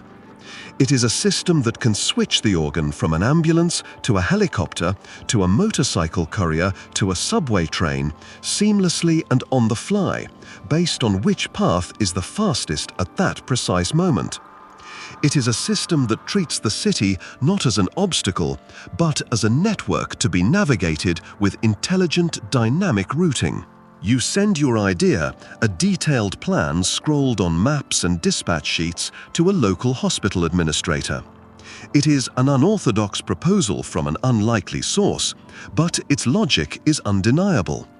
The system is adopted, a pilot program is launched, and it is a revolutionary success. The time it takes to transport an organ is cut by more than half. Lives are saved. You, the taxi dispatcher, have created a medical breakthrough without ever touching a scalpel or a test tube. You have simply applied the logic of your world to a problem in another. And your quiet, methodical work poses a powerful question to every specialized field. Are the most intractable problems best solved by the experts within that field? Or can they sometimes only be solved by an outsider who can see that it is not a problem of medicine or science or law, but a simple problem of getting from here to there? 42. Village Elder rewrites the rules of logic. Your world is a small, tightly woven community where logic is not an abstract concept from a book, but a lived, practical, and social reality. You are a village elder, a person whose mind has become a repository for the collected wisdom of your people. Your role is not to command, but to mediate, to find harmony, to solve the complex, messy problems of human relationships. The logic you employ is not the binary black and white logic of true and false. It is a fluid, nuanced, and compassionate logic that understands that the truth is often a thing that lies somewhere in between, a thing that depends on context, on perspective, on the unspoken needs of the human heart. Into your world comes a student from a distant university, a young philosopher armed with the formidable tools of Western thought. He has come to study your culture, and he brings with him the ancient, unshakable laws of logic laid down by Aristotle, the law of identity, A is A, the law of non-contradiction, A cannot be both A and not A, the law of the excluded middle, a statement is either true or false, with no third option. To him, these are not just theories, they are the fundamental universal operating system of rational thought. He presents you with a simple logical puzzle to demonstrate the power of his system. A man says, "I am lying," he says. Is his statement true or false? You listen patiently. you see the elegant, self-referential trap he has laid. According to his rules, the statement must be one or the other, but it cannot be. If it is true, then he is lying, which makes it false. If it is false, then he is not lying, which makes it true. It is a paradox, a famous liar's paradox, that has been a delightful, unsolvable game for his culture for thousands of years. You do not see a paradox. You see a lonely, confused man. Your mind, trained in the logic of human systems, bypasses the linguistic trap entirely. After a long, quiet silence, you give your answer. The man is a stranger in a new village, you say. He is afraid. He is trying to see if you are a person who will be kind to him or a person who will try to prove he is a fool. The right answer is not to solve his puzzle, but to offer him a drink of water. The student is stunned into silence. He has come to you with a problem of abstract logic, and you have given him a solution rooted in compassionate social psychology. He believes you have failed to understand the question, but you believe he has failed to understand the world. The schism between your two forms of logic is absolute. His is a system for analyzing abstract statements. Yours is a system for navigating human reality. You have, in your simple, profound answer, rewritten the rules. You have proposed a third way, a kind of logic that the West has never considered. You have introduced the law of the included middle, the idea that a statement can be simultaneously true, false, and something else entirely, a plea for connection, a test of character. You have broken the sterile, binary cage of formal logic and replaced it with a system that is messy, compassionate, and deeply human. Your quiet wisdom has exposed the profound limitation of a system of thought that has dominated half the world. And your answer, born from a lifetime of listening to the human heart, poses a radical question to all of philosophy. Is the purpose of logic to find the abstract, objective truth, or is its highest purpose to find the kindest path forward between people? 43. Orphan girl saves endangered species. Your world is a place of quiet observation and deep, unspoken connection. As an orphan, you have learned that human relationships can be fragile and impermanent. You have found your family not among people, but among the silent, steady presence of the creatures in the forest that borders your orphanage. You are a ghost in the human world, but in the world of the woods, you are a citizen. You have spent more hours in the company of trees and animals than you have in the company of other children. You have a special kinship with one particular species, a rare, elusive, and misunderstood predator that the local farmers and villagers fear and despise. While they see a vicious monster, a threat to their livestock and their safety, you see a shy, intelligent, and beautiful creature struggling to survive in a world that is shrinking around it. You have watched them from a distance for years. You know their hunting paths, their family structures, their secret dens. You know them not as a scientist knows a species through data and tracking collars, but as one knows a neighbor. You have a deep, intuitive, and unsentimental understanding of their lives. Then the world of men decides that your neighbors must be eliminated. The species is officially declared a danger, a pest, and a bounty is placed on them. The news arrives as a silent, devastating blow. The adult world, with its laws and its guns, has declared war on your true family. You are a child, powerless, voiceless, and invisible. You have no one to appeal to, no way to make them understand. The grief and the fear you feel are immense, but they are also profoundly solitary. This desperation forges a quiet, audacious plan in your mind. You know you cannot fight the hunters, you cannot persuade the villagers. So you must do the only thing you can. You must make your family disappear. You must take the entire surviving population of this species and lead them to a new home, a safe haven far away from the world of men. The idea is a child's fantasy, a fairy tale, but your knowledge of these animals is real. You begin your impossible migration. The work is a slow, patient, and terrifying act of interspecies communication. You cannot command the animals to follow you, you must persuade them. You use your deep, intuitive knowledge of their behavior. You lay down trails of familiar scents. You mimic the quiet calls that you have heard them use. You move at their pace, resting when they rest, traveling in the shadows of the dawn and dusk.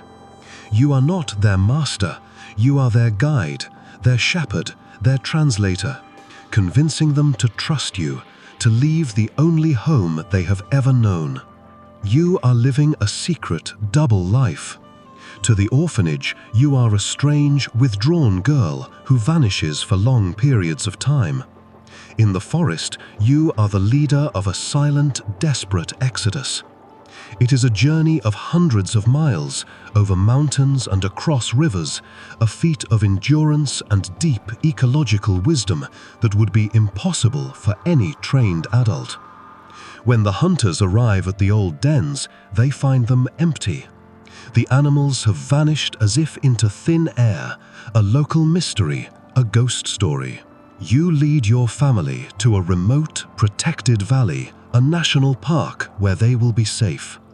You leave them there, a quiet, painful farewell, and you return to your world, carrying the immense secret of what you have done. And your silent, incredible act of conservation, born from a lonely child's love for a creature the world had condemned, poses a profound question to all our efforts to save the natural world.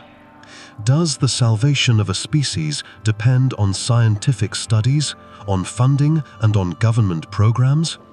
Or does it sometimes depend on the quiet, radical, and unbreakable bond between a single human heart and the wildness it has chosen to love? 44. Outsider reimagines computer code. Your mind does not move in a straight line. You are not a trained programmer, not a product of a computer science department. You are an outsider, perhaps a poet, a gardener, or a musician. Your thinking is not linear and logical, but associative, metaphorical, and systemic. You see the world not as a series of problems to be solved sequentially, but as a web of interconnected relationships, a garden of branching, organic forms. You encounter the world of computer code and it feels alien to you. It is a world of rigid, unforgiving syntax, of endless, cascading lines of text written in a language that feels sterile and mechanical. You see its power, but you are repelled by its ugliness, by its lack of a natural, intuitive grace. To the programmers who inhabit this world, its structure is a source of pride, a testament to pure, hard logic. To you, it looks like a city designed by a traffic engineer, all straight lines and right angles with no room for a park or a winding path. A quiet, compelling question takes root in your mind. Does it have to be this way? Why is the language we use to speak to our machines so profoundly inhuman? The schism is between the machine's need for absolute binary logic and the human mind's desire for beauty, for metaphor, for intuitive understanding. You begin to believe that this schism is not a necessary evil, but a failure of imagination. This becomes your solitary intellectual project. You are not trying to create a more efficient programming language. You are trying to create a more beautiful one. You are trying to design a language that feels less like giving orders to a machine and more like having a conversation with a garden. You have no formal training, so you are unburdened by the entire history of computer science. You are free to reinvent the very foundations of how we communicate with computers. The language you begin to design is a radical departure from everything that has come before. It is not based on lines of text, but on visual, spatial relationships.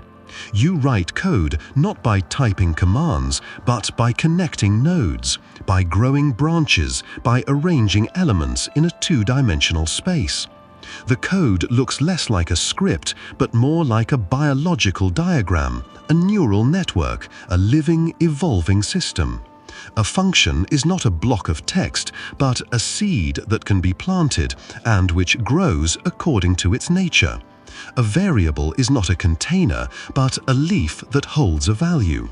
You are creating a language that is based on organic, not mechanical metaphors. It is a language that is deeply intuitive to a visual, systemic thinker. The logic is just as rigorous, the computations just as powerful, but the interface with the human mind is one of grace and natural form. You are not just designing a new syntax, you are proposing a new philosophy of programming, one that values harmony, context, and beauty as much as it values efficiency and power. When you release your strange, beautiful language into the world, the initial reaction from the programming community is deep skepticism. It is too different, too strange, too artistic. But a new generation of coders, artists, and thinkers are drawn to its elegant, intuitive power. They find they can create complex systems more quickly, more joyfully, and with fewer errors. You have not just created a tool, you have created a new way of thinking. And your work, born from a poet's desire for a more beautiful world, asks a fundamental question of our entire technological age. Must the language of our powerful machines always be a reflection of the machine's logic? Or can we, with enough imagination, teach our machines to speak a language that is a reflection of our own souls? 45. Abandoned child unlocks new physics law. Your world began with a fundamental disruption, an event that taught you the universe's first and harshest lesson. The law of conservation does not apply to love. You were abandoned, a life left on the steps of a church or in the sterile quiet of a hospital, a beginning that was an ending. This experience becomes the quiet, invisible lens through which you see everything. You are a child who started with a deficit, a person whose entire existence is unconsciously shaped by a search for the missing piece, for a sense of balance, for a law that cannot be broken. You are drawn not to the messy, unpredictable world of human relationships, but to the clean, reliable, and honest world of physics. You find a deep personal comfort in its immutable laws. In a world that has shown you its capacity for random cruelty, the law of gravity is a constant, faithful companion. The conservation of energy is a promise that nothing is ever truly lost, merely changed. Physics becomes your sanctuary, a place of perfect, rational order that stands in stark contrast to the emotional chaos of your own origin story. You are not a star student in a formal sense. You are a quiet, obsessive thinker, a mind that is not just learning the laws of physics, but is interrogating them, searching them for a deeper, more fundamental truth. You are not satisfied with the standard explanations. Your unique psychological makeup, your deep subconscious need for a perfectly balanced and just universe, makes you exquisitely sensitive to the small, almost invisible cracks in the current understanding of the physical world. You become fixated on a subtle anomaly, a tiny rounding error in the data from particle accelerator experiments that the experts have dismissed as insignificant noise. To them, it is a minor imperfection in the measurement. To you, it is a profound violation. It is a sign that something is missing, that the equation is not perfectly balanced. The feeling is not just an intellectual curiosity, it is a deep personal affront. Your mind, forged by the trauma of abandonment, cannot tolerate a universe where things can simply vanish without a trace. This becomes your solitary, driving quest. You are not trying to discover a new law, you are trying to prove that the old laws are truly universal, that there are no exceptions. You spend years in your own mind, running thought experiments, searching for the missing piece. Your breakthrough comes from a place of radical simplicity. You are not a physicist, so you are not bound by their complex mathematical formalisms. You are a philosopher of balance. You propose a new, fundamental law of nature. It is not a complex, multifaceted theory, but a single, elegant principle of conservation that operates on a level no one had considered. You propose that for every interaction, there is a corresponding informational particle, a ghost that carries away the missing energy that has puzzled physicists. It is a radical, almost mystical idea, but it perfectly accounts for the anomaly in the data. You have not just explained the noise, you have given it a name and a purpose. Your discovery, proposed by an unknown amateur, an abandoned child with no credentials, at first seems like a fantasy.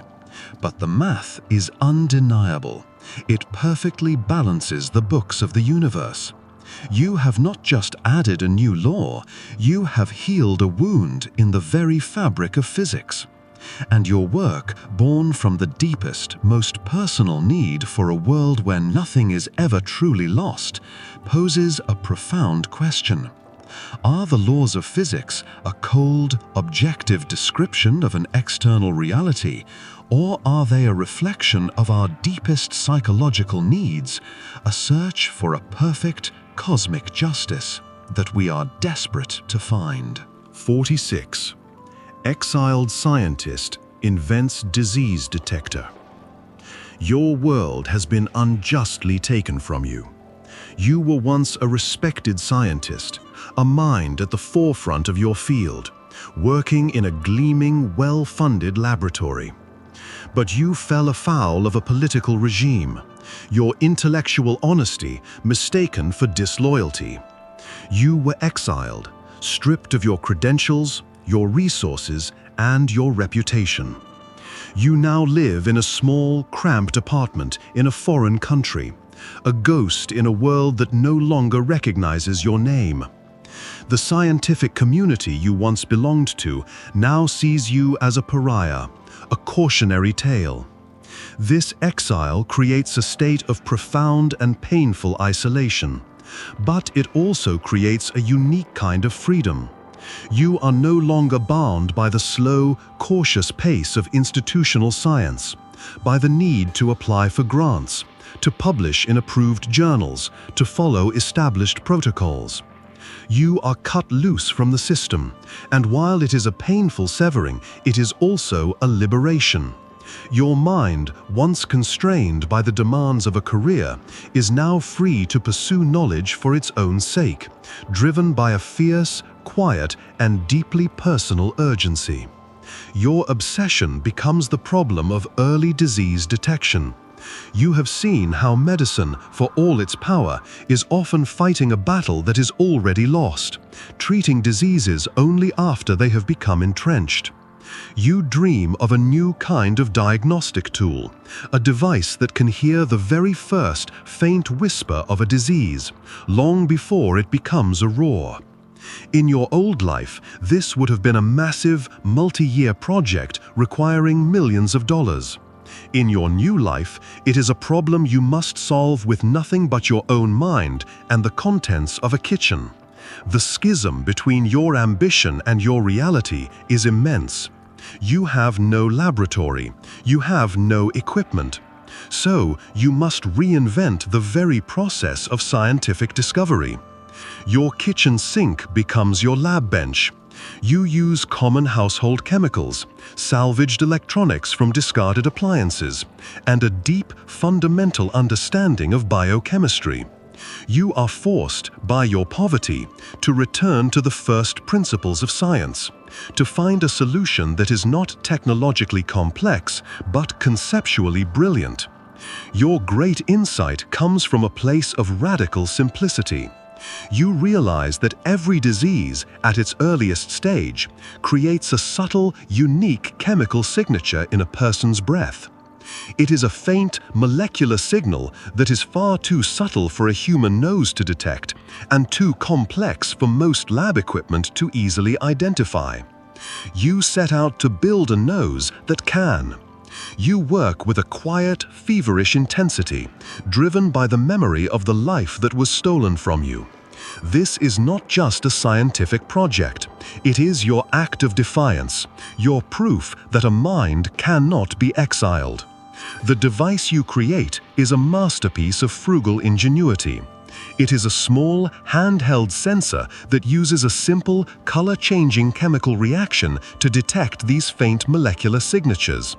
It is cheap, it requires no electricity, and it can provide a diagnosis in minutes. It is a tool that can be used not just in a state-of-the-art hospital, but in a remote village, in a refugee camp, in the poorest corners of the world.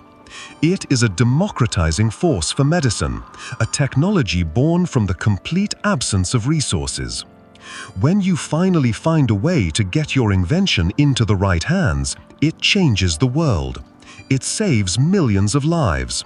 You have created one of the most significant medical breakthroughs of the century, not in a gleaming laboratory, but in a lonely kitchen. And your story, the story of an exiled mind that refused to be silenced, poses a powerful question to the entire scientific establishment. Does innovation truly require massive investment and institutional support? Or are the most revolutionary breakthroughs sometimes born from the pressure of absolute constraint, from a brilliant mind that has been stripped of everything except the problem it needs to solve? Forgotten Woman reinvents architecture. Your world is the space that no one else notices. You are a woman who has lived her life in the background, a wife, a mother, a caregiver, a person whose own ambitions have been quietly subsumed by the needs of others. Your formal education in architecture, a brilliant promise from your youth, is a distant, faded memory. You do not design buildings that scrape the sky. You inhabit and manage a single domestic space, a house. But you have never stopped seeing the world with an architect's eye. You have spent a lifetime in a state of quiet, critical observation. You have an intimate, first-hand understanding of how a building truly functions, not as a static aesthetic object, but as a living, breathing system that shapes the lives of the people within it. You have seen how a poorly placed window can create a room of perpetual gloom.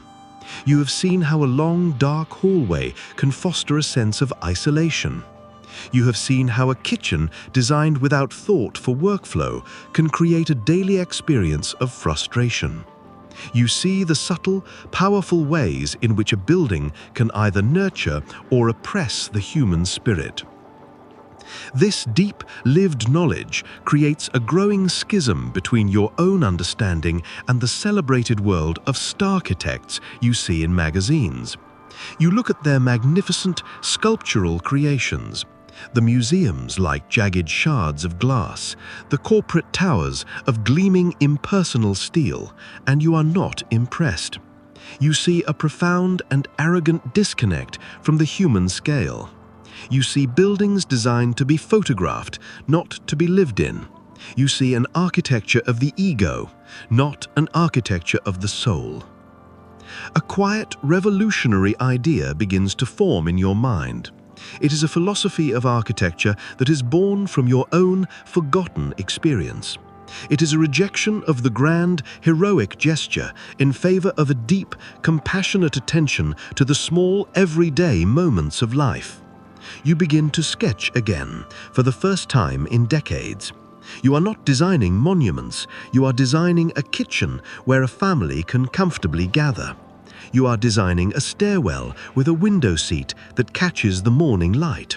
You are designing a home where every room feels like a refuge. Your central principle is not form or function, but feeling. You believe that a building's primary purpose is to support the emotional well-being of its inhabitants. This is a radical, almost heretical idea in a field dominated by aesthetics and engineering. You develop a new architectural language, one based on the psychology of space, on the flow of natural light, on the tactile pleasure of materials, on the creation of spaces that foster connection, contemplation, and a sense of belonging. You enter a competition under a neutral pseudonym. You have no firm, no reputation, no portfolio. You have only your drawings and a short, powerfully written manifesto of your philosophy.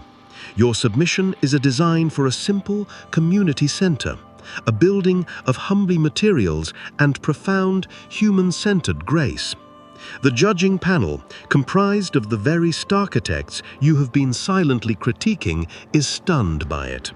It is a work of such quiet, undeniable power and intelligence that it makes their own celebrated designs seem suddenly hollow.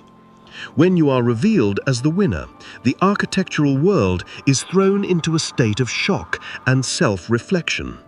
You, a forgotten woman with no professional practice, have quietly created a revolution from your own kitchen table. You have not just designed a building, you have reminded the entire field of its most fundamental and most forgotten purpose. And your work, born from a lifetime of quiet, unseen observation, poses a timeless question.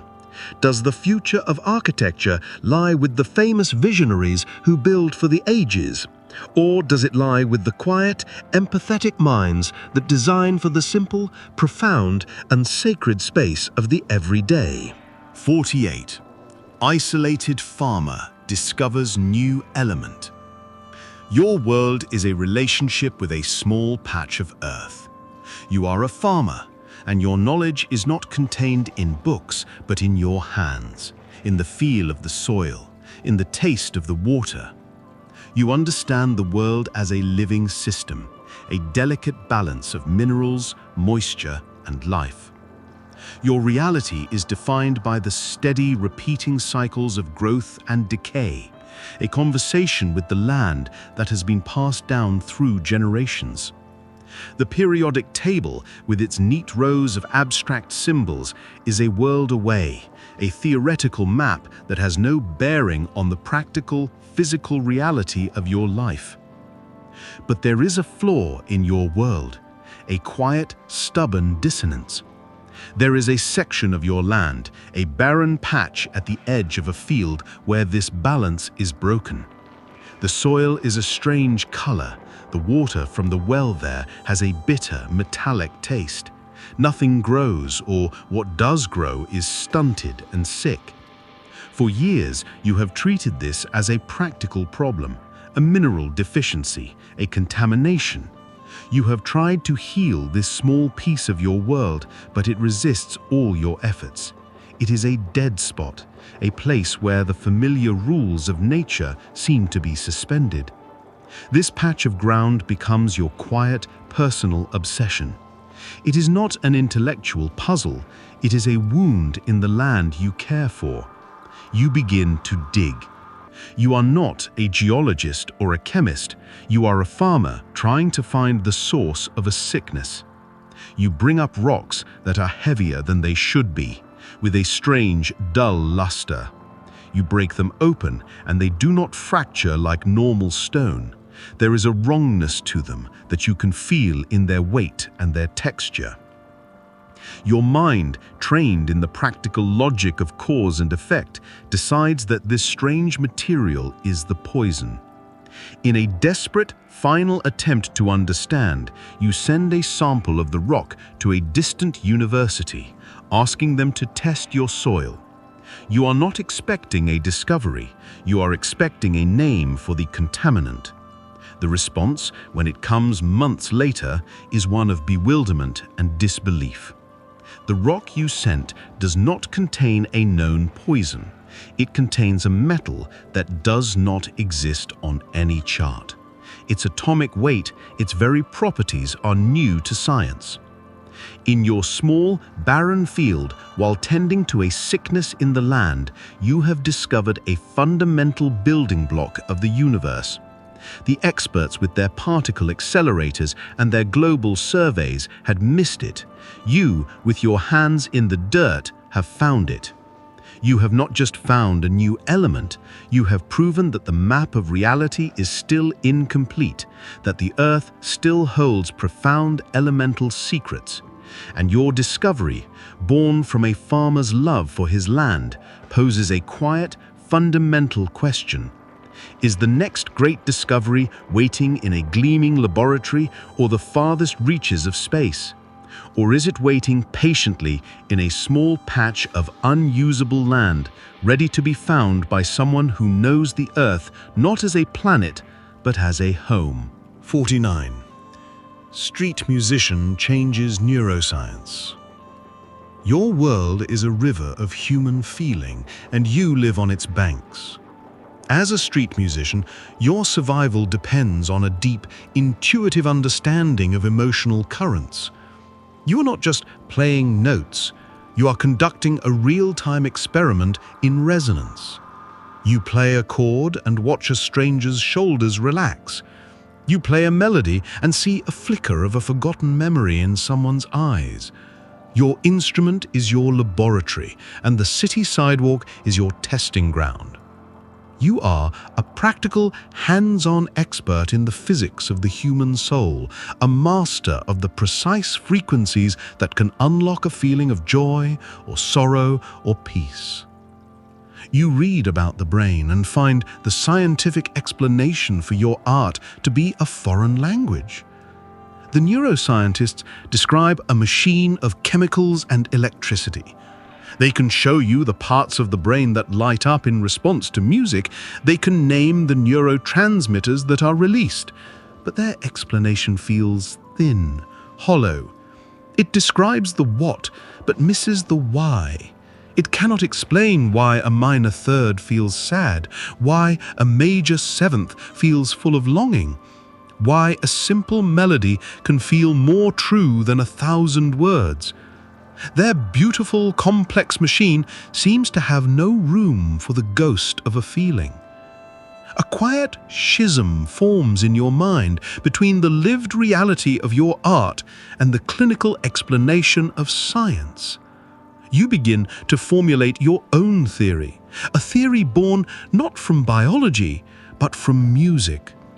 You do not see the brain as a computer that processes sound. You see it as an instrument, a resonant chamber waiting to be played. You believe that emotions are not just chemical states, but complex harmonic patterns of neural oscillation, like sympathetic strings on a violin. Your hypothesis is simple and poetic. A sad song does not cause sadness. It resonates with the pre-existing, dormant frequency of sadness that already exists in the brain, amplifying it, making it conscious. The music is not a message being sent to the brain, it is a tuning fork that makes the brain's own strings vibrate. This is a radical idea, a metaphor that you feel is a literal truth. You get a chance to share this idea with a neuroscientist, perhaps during a university study you've volunteered for. Your theory is dismissed as unscientific, a musician's fanciful poetry. But the idea, in its strange elegance, lingers in the scientist's mind. They decide to test it, to analyze the brain's wave patterns in response to music in a new way, not just looking for activity, but for harmonic resonance. And they find it. You are right. The brain is not just processing music, it is vibrating in perfect, complex harmony with it. You, a street musician, have provided the missing conceptual key, a new paradigm for understanding the connection between sound, consciousness, and emotion. You have taught the scientists to listen to the brain not as a machine, but as a symphony. And your insight, born from a life spent playing music for strangers on a city street, poses a profound question. Can the deepest truths about the human brain be found only by looking inside it with the objective tools of science? Or must we also listen to the artists, the musicians, and the poets who have been successfully playing its strings for thousands of years? 50. Lonely dreamer predicts the future. Your world is a quiet room with a window. You are a lonely dreamer, the person who exists in a state of gentle, perpetual detachment from the present moment. Your life is not driven by the urgent, forward momentum of career, of social ambition, of daily obligations. You are an observer, a quiet satellite in a low, slow orbit around the bustling planet of other people's lives. Your loneliness is not a source of pain, but a condition of your being, a vast, quiet space that allows your mind to work in a different way. While the world is caught up in the frantic, day-to-day noise of events, the news cycle, the market trends, the political dramas, your mind is attuned to a different frequency. You are not interested in the waves on the surface of the ocean, you are sensitive to the deep, slow, powerful currents moving beneath. You are not a part of the system, so you are free to see the system as a whole. You see the subtle, long-term patterns, the slow accumulation of causes that will inevitably lead to a future effect. Your predictions are not a conscious act of analysis. They arrive as daydreams, as feelings, as vivid, detailed visions of a world that does not yet exist. You do not see lottery numbers or the winners of horse races. You see the texture of the future. Years before anyone else, you dream of a world where everyone carries a small, glowing glass rectangle in their hands, a window that connects them to everyone else, but also creates a profound new kind of isolation. You dream of a political climate shifting not because you follow politics, but because you feel the slow, rising tide of collective fear and resentment. This is not a supernatural gift, it is a product of your profound detachment. Because you are not invested in the way things are, you are uniquely able to see the way things are going. You are not clouded by hope, by fear, or by a desire for the present to continue. You are a pure, passive pattern recognition machine. Your loneliness is the price of your clarity. It is the silence that allows you to hear the future whispering. You write these dreams down in a private journal, not as predictions, but as stories, as thoughts. You have no intention of sharing them. They are simply your companions in your quiet room. The journal becomes a secret, accidental history of the future. When it is eventually seen by another, perhaps long after you are gone, it is a document of shocking, impossible prescience. It does not predict specific events, but it has perfectly captured the great social, technological, and emotional shifts of the coming decades. You, the lonely dreamer who was disconnected from the present, are revealed to have been the one person who was most truly connected to its trajectory. You saw the future, not because you possessed a special power, but because you had a special perspective. And your quiet, solitary life, lived in a room with a window, leaves us with a final, haunting question for our frantic, forward-moving world. Does the future arrive as a series of unpredictable surprises, or is it a destination we are all traveling toward on a straight and visible road, a road that can only be seen clearly by those who have the courage, or the loneliness, to stand perfectly still?